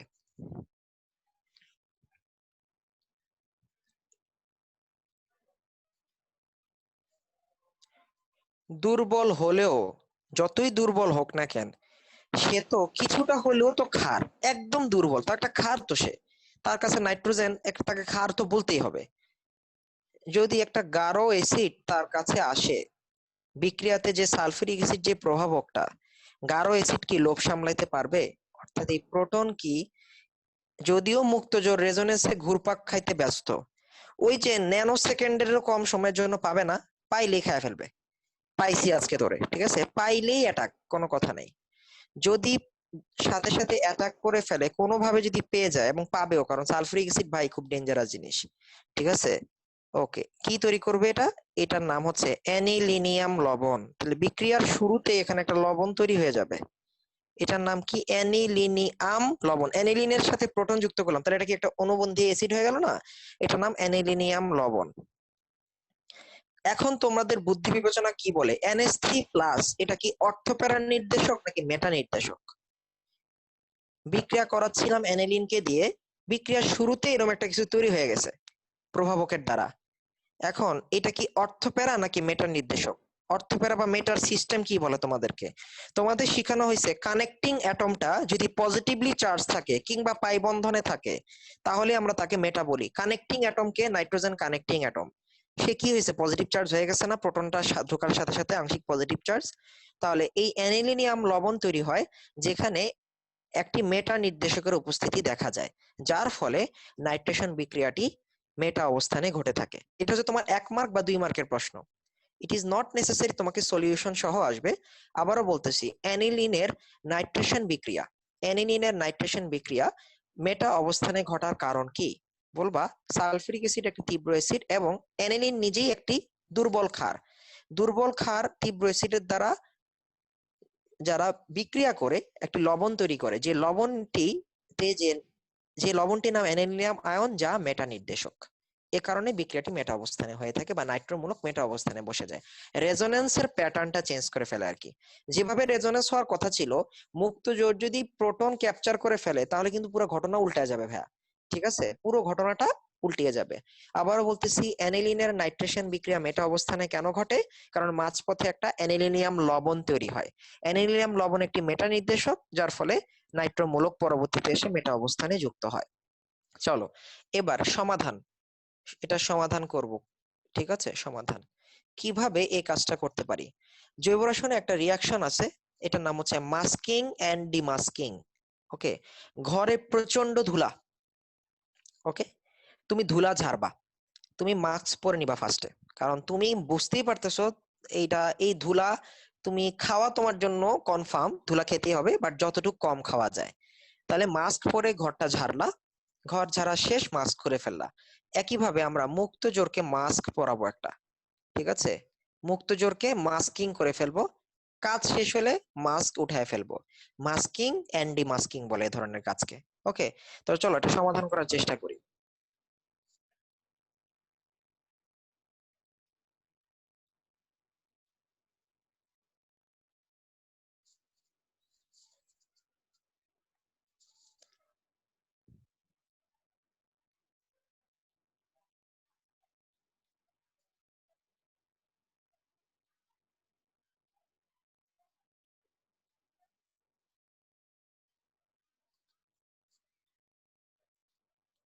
আচ্ছা, এখানে আমরা প্রথমে অ্যাসাইল ক্লোরাইড যুক্ত করতে পারি চাইলে। ঠিক আছে, এটা কি নাম? Acyl chloride. আচ্ছা, এখানে অ্যারোমেটিক অ্যামিন আছে, এখানে অ্যাসাইল ক্লোরাইড আছে। এখানে কোনো আমি প্রভাবক বা কোনো কিছু দিচ্ছি না। সক্রিয়তার বিচারে এই কিটন যে পাই বন্ধন সেটার সক্রিয়তা বেশি, সুতরাং এখানে he is the hero. Ketone যেটা পাই বন্ধন সেটার কি সক্রিয়তা বেশি, সো সে তার মতো রিয়াকশন করার চেষ্টা করবে। এটা হবে মাইনাস, এ কার্বন হবে পজিটিভলি চার্জড। পজিটিভলি চার্জড কার্বনে এখানে নিউক্লিওফাইল আমার রেডি, এই নিউক্লিওফাইল এসে আক্রমণ করবে। এখন নাইট্রোজেনের কিন্তু এই পরিমাণ হাত আর বাকি নাই যে সে যুক্ত হইতে পারবে। সো তাকে যদি যুক্ত হইতে হয় একটা হাইড্রোজেন সরায় দিবে, এ ক্লোরিন চলে যাবে, HCl তৈরি হবে। এটা হচ্ছে আমার রিয়াকশনের ফার্স্ট স্টেপ। ওকে, তোমাদের জন্য একটু নতুন, একদম নতুনও বলা যায় না। এখানে লিডার হচ্ছে CH3COCl। এখানের মধ্যে কার্বন অক্সিজেন দ্বিবন্ধন, কার্বন পজিটিভলি চার্জ থাকবে, নাইট্রোজেনের মুক্ত জোড় এখানে অ্যাটাক করবে, বাট নাইট্রোজেনের কাছে এখানে যুক্ত হওয়ার মতো আর এনাফ হাত নাই, হাইড্রোজেন সরেই এখানে যুক্ত হবে, NHCOCH3। অর্থাৎ এই মুক্ত জোড়কে ব্যবহার করানো হয়ে গেছে, মাস্ক করা হয়ে গেছে, NHCOCH3। একবার মাস্ক পরছো, পরে উঠাবা, এই মাস্ক পরে উঠাবা। তাহলে এখন আর NHCOCH3, কেউ কি আমাকে এই কথাটা বলতে পারো কি NHCO? আচ্ছা, এখানে কানেক্টিং অ্যাটম কি? সরি, এটা এভাবে এভাবে লিখে ফেলছি, NHCOCH3। কানেক্টিং অ্যাটম কি সিগমা বন্ডে আছে না? আছে তো। ঠিক আছে না? তাহলে এটা কিন্তু আর মেটা নির্দেশক বলা যাচ্ছে না, এটা কি নির্দেশক হয়ে গেল? অর্থ প্যারা নির্দেশক। অর্থাৎ অ্যাটলিস্ট সে বেনজিন চক্র থেকে ইলেকট্রন আর পুল করবে না, কারণ সে নিজেই মাত্র একটা বন্ড করছে। ঠিক আছে, এখন তুমি এই যৌগটা নাইট্রেশন করতে পারো। তুমি মাস করার পরে যে যৌগটা পাইছো NHCOCH3, এইটাকে নাইট্রেশন করবা শান্তি মতো। এবার নাইট্রেশন করতে পারো। নাইট্রেশন করার জন্য যা যা দরকার তাই তাই দিবা, নাইট্রিক অ্যাসিড, সালফিউরিক অ্যাসিড, তাপ দেওয়ার ফলে তুমি দুইটা উৎপাদ পাবা। সব সময় যে উৎপাদটা পাইতে সেটাই পাবা। একটা হচ্ছে প্যারা নাইট্রো কম্পাউন্ড আর একটা হচ্ছে অর্থ নাইট্রো কম্পাউন্ড। একটা প্যারা নাইট্রো আর একটা অর্থ নাইট্রো, অর্থ আর প্যারা। ঠিক আছে, তাহলে NH2 কে প্রথমে এসিটাইল ক্লোরাইড দিয়ে, তোমাদের বইতে এটা এসিটিক অ্যানহাইড্রাইড দিছে, এসিটিক অ্যাসিড দিছে, অর্থাৎ নিক্লোফাইল কি নিয়ে যেতে পারবে এমন যে কাউকে দিয়েই তুমি এই বিক্রিয়া করাই দিতে পারবা, যেমন অ্যালডিহাইড কিংবা কিটোন কিংবা অ্যাসিড কিংবা অ্যাসিডের জাতক। অ্যালডিহাইড, কিটোন, অ্যাসিড কিংবা অ্যাসিডের জাতক দিয়ে তুমি মাস্ক করতে পারবে, ইট ইজ ইউর চয়েস। আমি একটু সহজের মধ্যে দেখাইলাম। ঠিক আছে, ওকে। তাহলে এইটা তৈরি হয়েছে না, এখন তুমি এখান থেকে একটা উৎপাদ আলাদা করো। সাপোজ শুধু প্যারাটা নাও, অর্থটা দেখানোর দরকার নেই, আর জাস্ট প্যারা উৎপাদটা আলাদা করো। তোমার কাঙ্ক্ষিত অর্থ প্যারা উৎপাদ তুমি পাইছো না? পাইছো তো। এখন তুমি এটাকে ডিমাস্ক করো। NHCO, আচ্ছা সরি, আমি একটু নিচে লিখি, আর একটু জায়গা হচ্ছে না।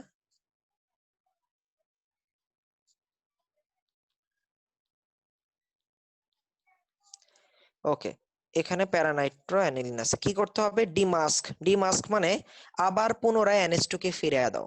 ওকে, আচ্ছা।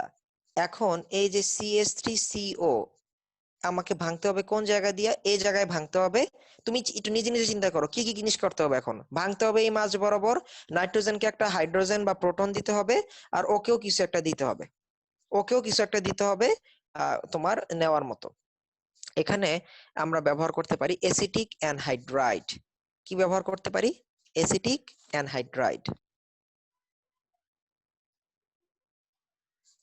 পুরো বইতে আর একবারও আমাদের এসিটিক অ্যানহাইড্রাইড লাগে নাই।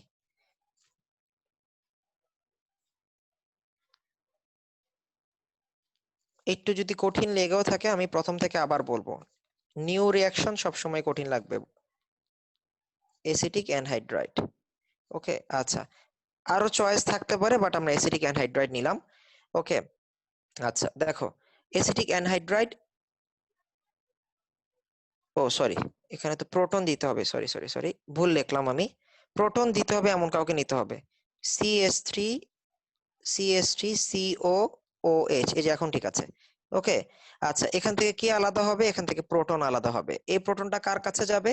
প্রোটন যাবে নাইট্রোজেনের কাছে, আর এই অংশটাকে আলাদা করার জন্য আমরাই এই অংশ নিয়ে আসছি। ওরা দুজনের মধ্যে কি তৈরি হবে দেখো দেখি, দেখে দেখে লেখা যায় না? CH3COO COCH3, অর্থাৎ এসিটিক অ্যানহাইড্রাইড। আর এইখানে মাস্কিং কে আবার ডিমাস্ক করে ফেলছে, অর্থাৎ এন এর কাছে আবার প্রোটন ফিরে গেছে, প্যারানাইট্রোঅ্যানিলিন আমরা পেয়ে গেছি। ঠিক আছে, তাহলে একমাত্র বিক্রিয়া যেখানে আমরা মাস্কিং এবং ডিমাস্কিং শিখে থাকি। একটু তোমাদের এইচএসসি লেভেল অনুযায়ী কঠিন কোশ্চেন, কিন্তু অনেকেরই মনে থাকবে না হয়তো, কিন্তু যেহেতু বোর্ড কোশ্চেনে আসছে আমরা ইগনোর করতে পারবো না। টুডে হোক টুমরো হোক আমাদের এটা পড়ে যাইতেই হবে। আমি একটু তোমাদের মনে করাই দিই আবার। ঠিক আছে, ফার্স্ট টু লাস্ট মনে করাই দিই। আমরা এই নাইট্রোজেনের যে মুক্ত জোর, এইটাকে আমরা ব্লক করে দিব। আচ্ছা, একটা বড় প্রশ্ন আসছে, প্রশ্নটা শুনে নিই। আচ্ছা, ওকে, আমি প্রথম থেকে বলে দিতেছি। NH2 এটা হচ্ছে মুক্তজোর, আমরা মুক্তজোরকে ব্লক করে দিব। মুক্তজোরকে ব্লক করার জন্য মুক্তজোর দিয়ে কোনো রিয়াকশন করাতে হবে, এই জন্য আমরা মুক্তজোর দিয়ে রিয়াকশন করাইছি। এখানে আমরা নিলাম হচ্ছে একটা এসিটাইল ক্লোরাইড কে। এসিটাইল ক্লোরাইড এ কারণেই নিছি, এখানে ইজিলি কার্বনের মধ্যে পজিটিভ চার্জ তৈরি হবে, যে পজিটিভ চার্জ নাইট্রোজেনের মুক্তজোরকে গ্রহণ করে নাইট্রোজেনের মুক্তজোরকে নষ্ট করে দিবে। NHCOCH3 মাস্ক করে ফেললাম, এটাকে মাস্ক পরায় দিলাম।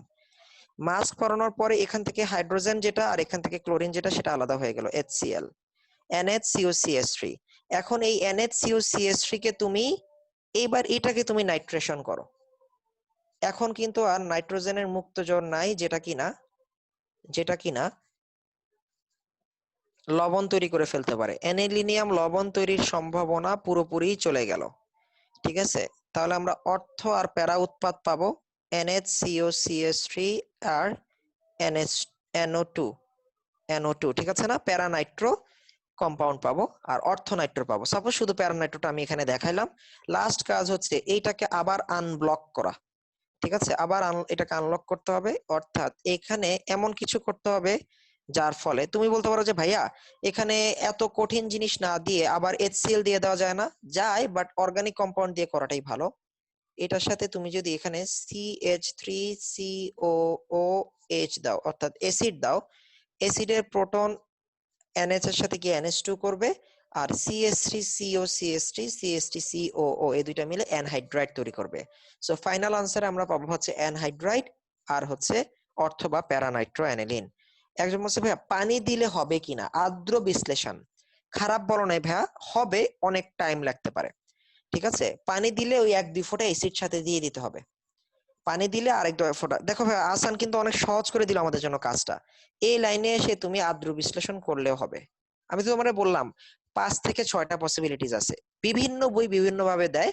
এটা আমি যখন থার্ড ইয়ার ফার্স্ট সেমিস্টারে এটা, তখন আমি এক্সপেরিমেন্টটা ফার্স্ট করি হচ্ছে ল্যাবে আমাদের প্র্যাকটিক্যালে, এবং অ্যাসিড দিয়ে মিলে, এসিটাইল ক্লোরাইড দিয়ে মিলে, এটা অ্যালকোহল দিয়ে মিলে, পানি দিয়ে মিলে, কিন্তু এক একটার ক্ষেত্রে বিক্রিয়ার হার এক এক রকম। কোনোটা আমি সাথে সাথে রেজাল্ট পাইছি, কোনোটা 1 ঘন্টা পর রিয়াকশনটা শেষ হয়েছে। সো শুধু পানি দিলেও গুড এনাফ, যার যেটা মনে থাকে। ঠিক আছে, তাহলে প্রথম থেকে বলতেছি অ্যানিলিনিয়ামের নাইট্রেশন বিক্রিয়া কেন মেটা অবস্থানে ঘটে? অ্যানিলিনের কারণ মাঝপথে অ্যানিলিনিয়াম লবণ তৈরি হয়। অর্থ আর প্যারা উৎপাদ কিভাবে পেতে পারি? মাস্ক করব। মাস্ক পরাইতে, এটা হচ্ছে মাস্ক, CH3COCl, এটা হচ্ছে মাস্ক। আর আনমাস্ক করতে ব্যবহৃত হতে পারে পানি অর্থাৎ আর্দ্র বিশ্লেষণ, ব্যবহৃত হতে পারে অ্যাসিড, ব্যবহৃত হতে পারে হচ্ছে অ্যালকোহল, ইত্যাদি ইত্যাদি। অ্যালকোহল, পানি, অ্যাসিড, অ্যালকোহল, অর্থাৎ এই সকল জিনিসই ব্যবহৃত হতে পারে আনমাস্ক করার সময়। ঠিক আছে, ওকে। তুমি জাস্ট যেভাবে বিক্রিয়াটা যে জায়গায় ভাঙে ওই জায়গায় ভেঙে দিবা। ঠিক আছে, আমি এই জায়গাটা তোমাকে আবার বলতেছি, তোমার এই জায়গাটা ভাঙতে হবে তো ভাইয়া, NHCOCH3, NHCOCH3 তোমার ভাঙতে হবে কোন জায়গাটা? এই জায়গাটা না, এই জায়গাটা ভাঙার জন্য লজিক্যাল কিছু দিয়ে দিবা। ও যে আহনাফ বললো না যে ভাই, আরাফ বললো না যে ভাই আমি পানি দিব, পানি দিলে কি হবে? এই ও যেগুলো যাবে ওর সাথে, ঠিক আছে, CH3COOH অ্যাসিড তৈরি হবে, আর এটা তৈরি হবে NH2 আর NO2 তৈরি হবে। ঠিক আছে, তোমার ভাঙতে হবে এই মাঝ বরাবর, এবার তুমি যা দিয়া ভাঙো না কেন। ওকে, আচ্ছা, এবার অ্যানিলিনের একটা বিশেষ যৌগ, যে যৌগটা দিয়ে আমরা আহ, তোমার অনেক কিছু প্রস্তুত করতে পারবো। তোমাদেরকে এলিফেটিক যৌগের মধ্যে একটা বিশেষ বিকারকের কথা পড়ানো হয়েছিল, যার নাম ছিল গ্রিগনার্ড বিকারক। বলছিলাম যার ল্যাবে গ্রিগনার্ড আছে তার ল্যাবে সব আছে। এলিফেটিক সে সবকিছুই, এসিড বলো, অ্যালকোহল বলো, আহ সবই সে বানায় নিতে পারবে, অ্যালকেন অ্যালকিন বানায় নিতে পারবে। তেমনি ভাবে আমরা এখন একটা বিকারক পড়বো যার নাম হচ্ছে বেনজিন ডাইঅ্যাজোনিয়াম ক্লোরাইড। কি নাম? Benzene diazonium chloride. আচ্ছা, এটা একটা লবণ, বিশেষ ধরনের মূলক। চলো এটার স্ট্রাকচারটা একটু দেখি ভাই। স্ট্রাকচারটা একটু অদ্ভুত ক্যাটাগরির। বেনজিনের সাথে নাইট্রোজেন আছে, ডাইঅ্যাজো মানে দুইটা nitrogen, nitrogen triple bond nitrogen, একটা নাইট্রোজেনের চার্জ প্লাস, আর তার সাথে একটা Cl মাইনাস। ঠিক আছে, বেনজিন ডায়াজোনিয়াম ক্লোরাইড, এটা একটা সল্ট, লবণ। আচ্ছা, অত্যন্ত অস্থিতিশীল, তৈরি করে ফ্রিজে 0 থেকে 5 ডিগ্রির মধ্যে সংরক্ষণ করতে হয়। 5 ডিগ্রি থেকে বের হয়ে গেলেই এটা নাইট্রোজেনটা গ্যাস আকারে উড়ে চলে যায়। ঠিক আছে, এটা আর লবণ থাকে না। 5 ডিগ্রির উপরে চলে গেলে এই যৌগের এই বন্ধন ভেঙে যায়। ঠিক আছে, আচ্ছা আবারও বলতেছি, এটার নাম কি? Benzene diazonium chloride. Diazo, diazo মানে দুইটা নাইট্রোজেন, নিয়াম মানে cation, chloride, diazonium chloride. N triple bond N, এখানে প্লাস, এখানে Cl মাইনাস। এটাকেই সবাই যত্ন করে এভাবে লেখে, N2+Cl মাইনাস, সবসময় এমনি লেখে। ঠিক আছে, বেনজিন ডায়াজোনিয়াম ক্লোরাইড। আচ্ছা, প্রথমে আমরা দেখবো যে এটা প্রস্তুত করে কেমনে, বানায় কেমনে এটা। আচ্ছা, এটা আসলে ওই অ্যানিলিন নেওয়ার পরে, অ্যানিলিন নিয়ে নাইট্রাস অ্যাসিড আর HCl এর মিশ্রণ ব্যবহার করা হয়। কেউ কি বলতে পারবা নাইট্রাস অ্যাসিড আর HCl এর মিশ্রণে কি তৈরি হয়? বিক্রিয়ার পাত্রে কি তৈরি হয়? নাইট্রাস অ্যাসিড আর HCl এর মিশ্রণে বিক্রিয়ার পাত্রে কি তৈরি হতে পারে? সরি, NaNO2, সোডিয়াম নাইট্রাইট আর HCl এর মিশ্রণে HNO2 তৈরি হয়, তাই না? আজকে একবার আমরা এটা পড়ছি, তোমাদের রিভাইজ দেওয়ার জন্য আমি আবার তোমাদেরকে জিজ্ঞাসা করলাম। এই NaNO2 আর HCl এর মিশ্রণে HNO2 তৈরি হয়, অর্থাৎ ডাইজোনিয়াম ক্লোরাইড বানানোর জন্য আমার আসলে HNO2 লাগে। এইটা দিলে তোমার 0 থেকে 5 ডিগ্রি তাপমাত্রায় N2+Cl- তৈরি হয়। আচ্ছা, এইটা আমরা আমাদের ল্যাবরেটরিতে বানায় বানায় রাখতাম। এটা বানানোর সময় অনেক অনেক কষ্ট হইতো, জানো? কষ্টটা তোমাদের বলি। তুমি বিক্রিয়ার পাত্রে বরফ কতক্ষণ রাখতে পারবা?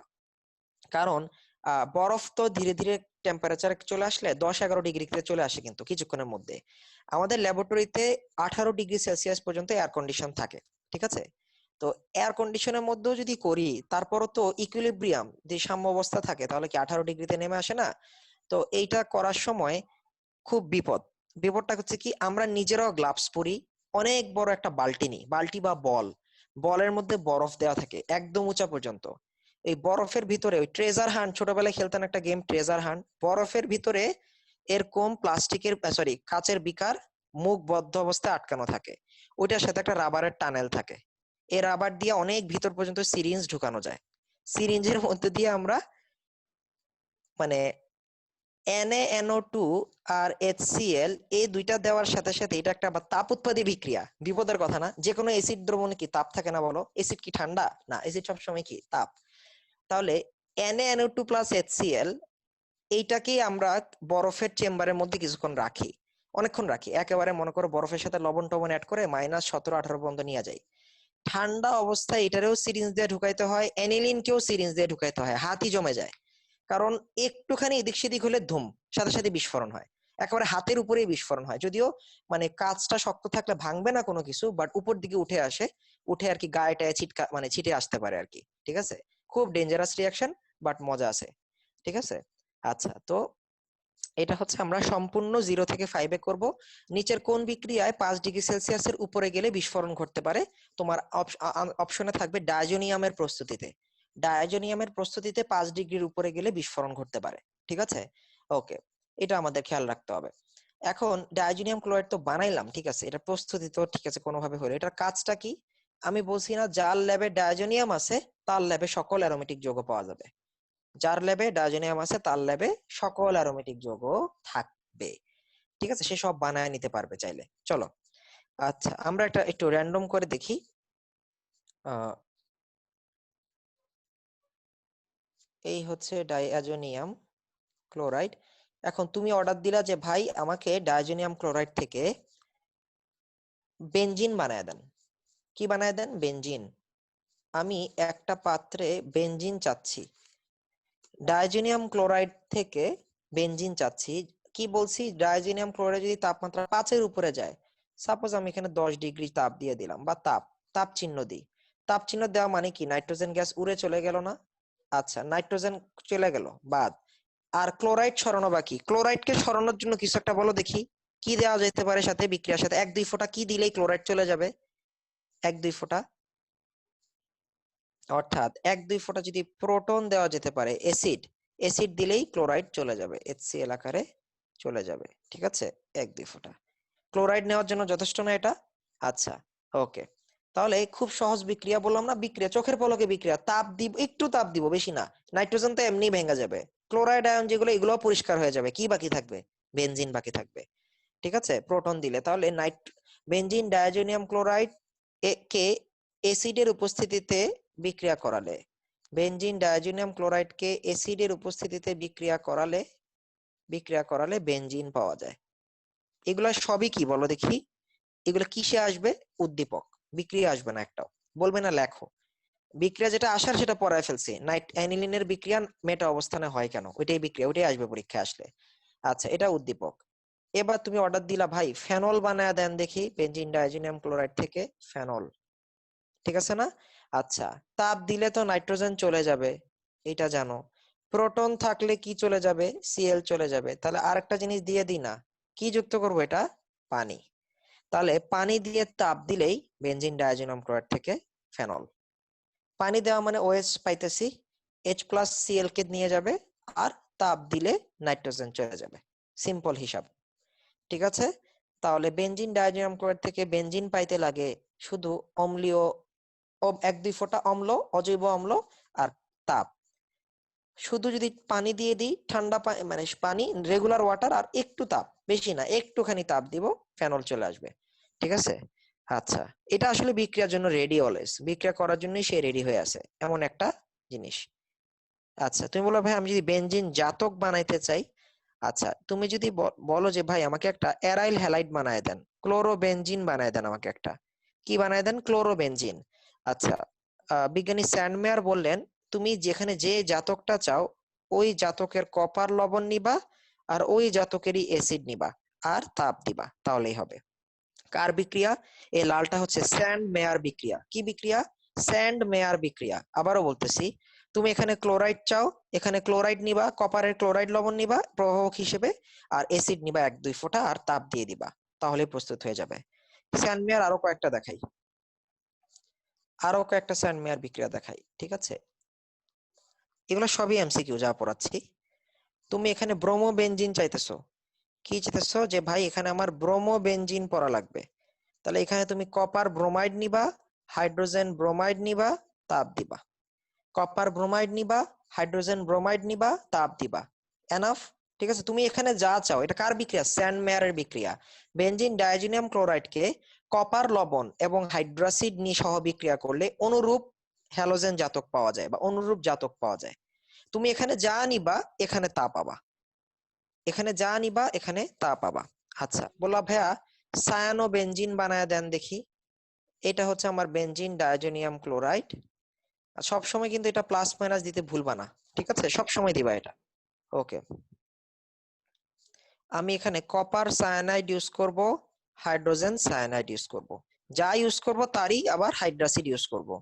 কি পাবো? সায়ানো বেনজিন পাবো, ঠিক আছে? আচ্ছা, তোমাদেরকে একটা উদ্দীপক সাজাই, আর্দ্র বিশ্লেষণ। কেউ কি বলতে পারবা কি তৈরি হবে? আর্দ্র বিশ্লেষণ, কেউ কি বলতে পারবা কি তৈরি হবে? যাক, অনেকেই আনসার দিছো, আমি খুশি যে তোমরা মনে রাখছো যে সায়ানাইডের আর্দ্র বিশ্লেষণে অ্যাসিড তৈরি হয়। বলছিলাম না, কখনো ভুলবা না এই কথাটা। সায়ানাইডের আর্দ্র বিশ্লেষণ মানেই হচ্ছে অ্যাসিড। তাহলে তুমি কি পাইলা? বেনজয়েক অ্যাসিড পেয়ে গেলা, বেনজয়েক অ্যাসিড। আর কি লাগে? সবই তো পাইলা, অ্যাসিড পাইলা, অ্যারাইল হ্যালাইড পাইলা, তারপরে তুমি বেনজিন পাইলা, ফেনল পাইলা, অ্যারোমেটিক আর আছে কি? সবই তো তোমার ল্যাবে দরকার পড়লেই তুমি বানায় নিতে পারবা, ঠিক আছে?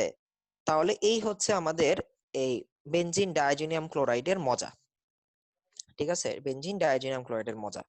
স্যান্ডমেয়ার বিক্রিয়া বলে এগুলাকে, অর্থাৎ বেনজিনের যে জাতকগুলো আছে, জাতকগুলা বানাইতে যে বিক্রিয়া, সেটাকে বলা হয় হচ্ছে বিজ্ঞানী স্যান্ডমেয়ারের বিক্রিয়া, ঠিক আছে? বিজ্ঞানী স্যান্ডমেয়ারের বিক্রিয়া।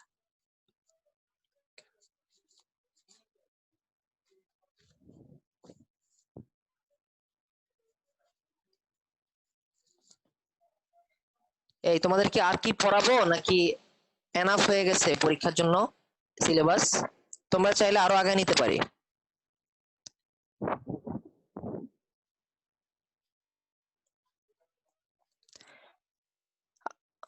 আচ্ছা, তোমাদেরকে একটা কাজ করি, কিছু উদ্দীপক আগে দেখায় ফেলি, ঠিক আছে?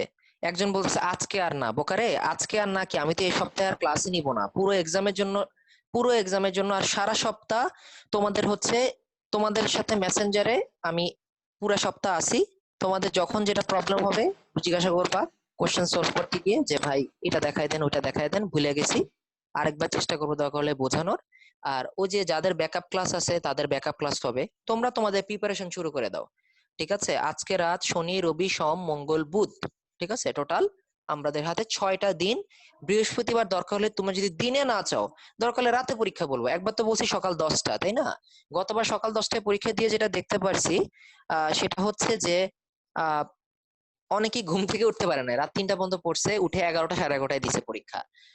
আমি কিন্তু রাতে যে অনেকের কমপ্লেন থাকে, রাতে সবার অনেক ব্যস্ততা, সন্ধ্যা থেকে রাতে 11টা পর্যন্ত নাকি ইংলিশ, আইসিটি, বাংলা, সমাজবিজ্ঞান নানান ক্লাস থাকে সবার। এই আর এক ঝামেলা। আমি তো চাচ্ছি সবাই এট এ টাইম পরীক্ষাটা দেখ, আমারও তো খাতা দেখতে তো তাড়াতাড়ি হবে। তো তোমরা যদি পারো বৃহস্পতিবার রাতে 10টার পরে কোনো কাজ রাখো না, 10টা থেকে 11টা, 1 ঘন্টা। কারণ ওই যে বললাম না, সকালে গতবার দেখলাম অনেকে ঘুম থেকে উঠে সব ভুলে গেছে। এটা হয় অ্যারোমেটিক মানে জৈব রসায়ন পরীক্ষা সকালবেলা কিন্তু মনে রাখতে হয়, মনে রাখতে হয়। ঠিক আছে, এটাই আর কি। আচ্ছা, তোমাদের কয়েকটা সিকিউ বলে ফেলি ভাইয়া, পরীক্ষার শিডিউল তোমরা জানবা তোমাদের সুবিধা মতো। তোমরা যদি সবাই রাজি থাকো রাতে, আমি যে আগের বারের মতো ভোটিং পোল অন করব। তোমরা যদি সবাই বলো রাতে, তাহলে রাতে। ঠিক আছে। আচ্ছা, ওকে, একটু একটু হোল্ড করো আগে।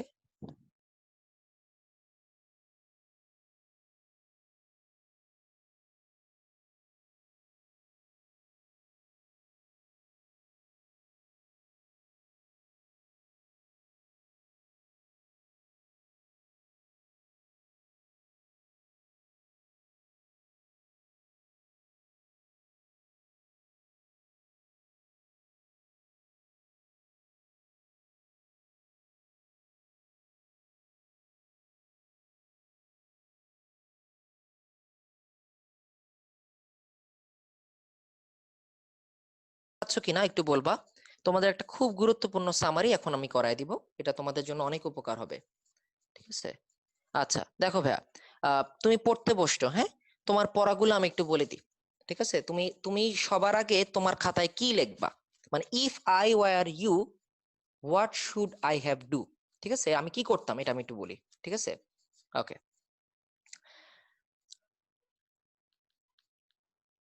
তুমি অ্যালকিন চ্যাপ্টারে এই দুইটা জিনিস পড়ছো, ওজনীকরণ, টাইপ 1 জিঙ্ক দিয়ে আর একটা পানি দিয়ে। তোমার এই পরীক্ষার জন্য এই টাইপ 1 এর কথাটা লাগবে, কারণ অ্যালডিহাইড কিটোন প্রস্তুতি। তুমি এই অ্যালকিন থেকে স্টার্ট করে করে আগাইতেছো, চ্যাপ্টার ওয়াইজ। ঠিক আছে, অ্যালকিন এই জিনিসটা তোমার লাগবে। যে ভাইয়া তো উদ্দীপকের মধ্যে নিশ্চয়ই একটা ভেজাল লাগাই দিতে পারে, অ্যালকিন থেকে ওজনীকরণ করে অ্যালডিহাইড কিটোন বানায়া বলে দিতে পারে কোনটা টলেন বিকারকের সাথে বিক্রিয়া করে, কোনটা ফেলিং এর সাথে বিক্রিয়া করে, এটা ভাইয়া দিতে পারে। এটা তোমার আইডিয়া। অ্যালকাইন চ্যাপ্টারে তুমি একবারই একটা জিনিস পড়ছো যেটা তোমার কাজে লাগার মতো, সেটা হচ্ছে অ্যালকাইনের সাথে হাইড্রেশন, পানি সংযোজন বিক্রিয়া। অ্যালকেনের পানি সংযোজন বিক্রিয়ায় অ্যালডিহাইড অথবা কিটোন পাওয়া যায়। তবে সব সময় দুই কার্বন থেকে দুই কার্বন থেকে অলওয়েজ অ্যালডিহাইড পাওয়া যায়, বাকি সব সময় কিটোন পাওয়া যায়। এটা তোমার লাগলো।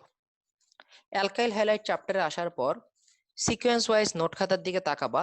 SN1, SN2, SN1 321, SN2 123। ঠিক আছে না? আচ্ছা, সাইজ এফ, সাইজ এফ অনেকবার ক্লাসে প্র্যাকটিস করাইছি সাইজ এফ। ঠিক আছে না? কখন সাইজ এফ হয়? যদি অ্যালকোহল দ্রবণটা অ্যালকোহল হয়, ALC। অ্যাকুয়াস দেখলে SN1, SN2, ALC আগে বলে দি, কনফিউজ থাকবা না। ALC প্রশ্নে দেখা থাকা মানেই সাইজ এফ, অপসারণ বিক্রিয়া, মানে অ্যালকিন তৈরি হওয়া, মানে অ্যালকিন তৈরি হওয়া। ঠিক আছে, ওই অ্যালকিনটা প্রতিসম নাকি অপ্রতিসম এই কথাটা কিন্তু তোমাদের জানা থাকা লাগবে। অ্যালকোহল চ্যাপ্টার সবচেয়ে ছোট চ্যাপ্টার। 1 ডিগ্রি, 2 ডিগ্রি, 3 ডিগ্রি অ্যালকোহলের পার্থক্য। 1 ডিগ্রি অ্যালকোহলের জারণে অ্যালডিহাইড, 2 ডিগ্রি অ্যালকোহলের জারণে কিটোন। ঠিক আছে না? আচ্ছা, 1 ডিগ্রি, 2 ডিগ্রি অ্যালকোহল কোত্থেকে আরো বানানো যায়? গ্রিগনাট বিকারক থেকে। তাহলে এক কথায় অ্যালকেল হ্যালাইড চ্যাপ্টারে গ্রিগনাট বিকারকটা ভালো মতো দেখা লাগলো, দেখা থাকা হইলো। গ্রিগনাট থেকে যে MCQ দিবই একটা, এটা তুমি নিশ্চয়ই জানো, কারণ এত সুন্দর একটা জিনিস ক্লাসে প্র্যাকটিস করাইছি এত ট্রিক্স দিয়ে, তাহলে আমি দিব, বুঝে যেতেছে। এবং তোমার দেওয়াটা কথা না, আমি তোমাকে জাজ করব তোমার গ্রিগনাট মনে আছে কিনা, এটা তুমি বুঝতেই পারতেছো। অ্যালকোহলের জারণ পড়াইছি, জারণ লাগবে। অ্যালকোহলের শনাক্তকরণ লাগবে। অ্যালডিহাইড কিটোন বড় চ্যাপ্টার, লিখতে হয় বারবার। অ্যালডিহাইড কিটোনে আর যাই হোক শর্ত ভুল না। তুমি একটা বিক্রিয়া না পারতে পারো, আই ডোন্ট মাইন্ড, কিন্তু নিচের কোনটি অ্যালডল দিবে না এই প্রশ্ন ভুল করো না ভাইয়া। ঠিক আছে, নিচের কোনটি অ্যালডল দিবে, কোনটি ক্যানিজারো দিবে, কোনটা হ্যালোফর্ম দিবে, কোনটা টলেন বিকারকের সাথে বিক্রিয়া করবে, কোনটা ফেলিং এর সাথে করবে করবে না, এই কথাগুলো জানা লাগবে। আর নিউক্লিওফিলিক সংযোজন বিক্রিয়ায় কে সক্রিয় সেটা জানা থাকা লাগবে। সবচেয়ে ইম্পর্টেন্ট কথা, কোন চ্যাপ্টারের বিক্রিয়া কৌশলের টাইটেল কেউ ভুল করলে খবর আছে, তার খবরই আছে, আমি বলে দিলাম। ঠিক আছে, আমি তো দেখবো, আমি তো সার্ভার কোশ্চেন হলো, আমি তো দেখবো কার কোথায় ভুল হয়েছে। এট এ গ্লান্স আমি একবার হইলো একটা খাতা দেখি, ঠিক আছে, যে কোথায় ভুল হয়েছে তার। ওকে, তাহলে ইলেকট্রোফিলিক সংযোজন প্রতিস্থাপন, নিউক্লিওফিলিক সংযোজন প্রতিস্থাপন, এসব কথা ভুল করা যাবে না। আচ্ছা, সহজ হিসাব বুঝানো। অ্যারোমেটিকে যখন আমরা আসব, তোমার কি মনে হয় আমি তোমার দিব যে নাইট্রেশনের কৌশল আলোচনা করো? এই কৌশল কি আমার এখন লেখানোর মতো সুযোগ আছে? একটা রিটেন হয়তো আমি দিতে পারি, এখনো সিদ্ধান্ত নিই নাই, ঠিক আছে? কিন্তু আমি যদি সৃজনশীল দিই গতবারের মতোই দিব। গতবারের সৃজনশীল গুলো মনে আছে কেমন ছিল? এক্স ওয়াই জেড ডব্লিউ এগুলা চিহ্নিত করো। আমি খালি দেখবো তুমি উদ্দীপক চিনো কিনা, কারণ আমার ছাত্র কিংবা ছাত্রী, তাকে তো আমি নোট করাইছি। সে আজকে না পারো ফেব্রুয়ারি মাসে এই কোশ্চেন গুলো একবার দেখে গেলেও সে এপ্রিলের পরীক্ষায় দিয়ে আসতে পারবে নাইট্রেশন আর সালফোনেশনের ব্যাখ্যা। আমার দরকার নেই তার কাছ থেকে আর ব্যাখ্যা জানার। আমি জাস্ট এক্স ওয়াই জেড চিনি কিনা তাহলে বুঝবো। সো বুঝিয়ে ফেলছো কোশ্চেনটা কেমন করতেছি, ঠিক আছে? ওকে, কোশ্চেন আগের বারের মতোই, কোনোটা 5 মার্কের, কোনোটা 4 মার্কের, কোনোটা 2 মার্কের, কোনোটা 1 মার্কের। ওকে, আচ্ছা, একজন বলছে ভাইয়া টাইম। এই একটা জিনিস কখনো আমার কাছ থেকে এক্সপেক্ট করবো না, এটা হচ্ছে টাইম, ঠিক আছে? আমি জানি যেটা সেটা তুমি জানো না ভাইয়া, বিশ্বাস করো, ঠিক আছে? তোমাদের এই একটাই সমস্যা, কারণ আমি তোমাকে 10 জনকে কেমনে কম্পেয়ার করবো বলো দেখি? ভর্তি পরীক্ষা কেমনে কম্পেয়ার করে 10 জনকে?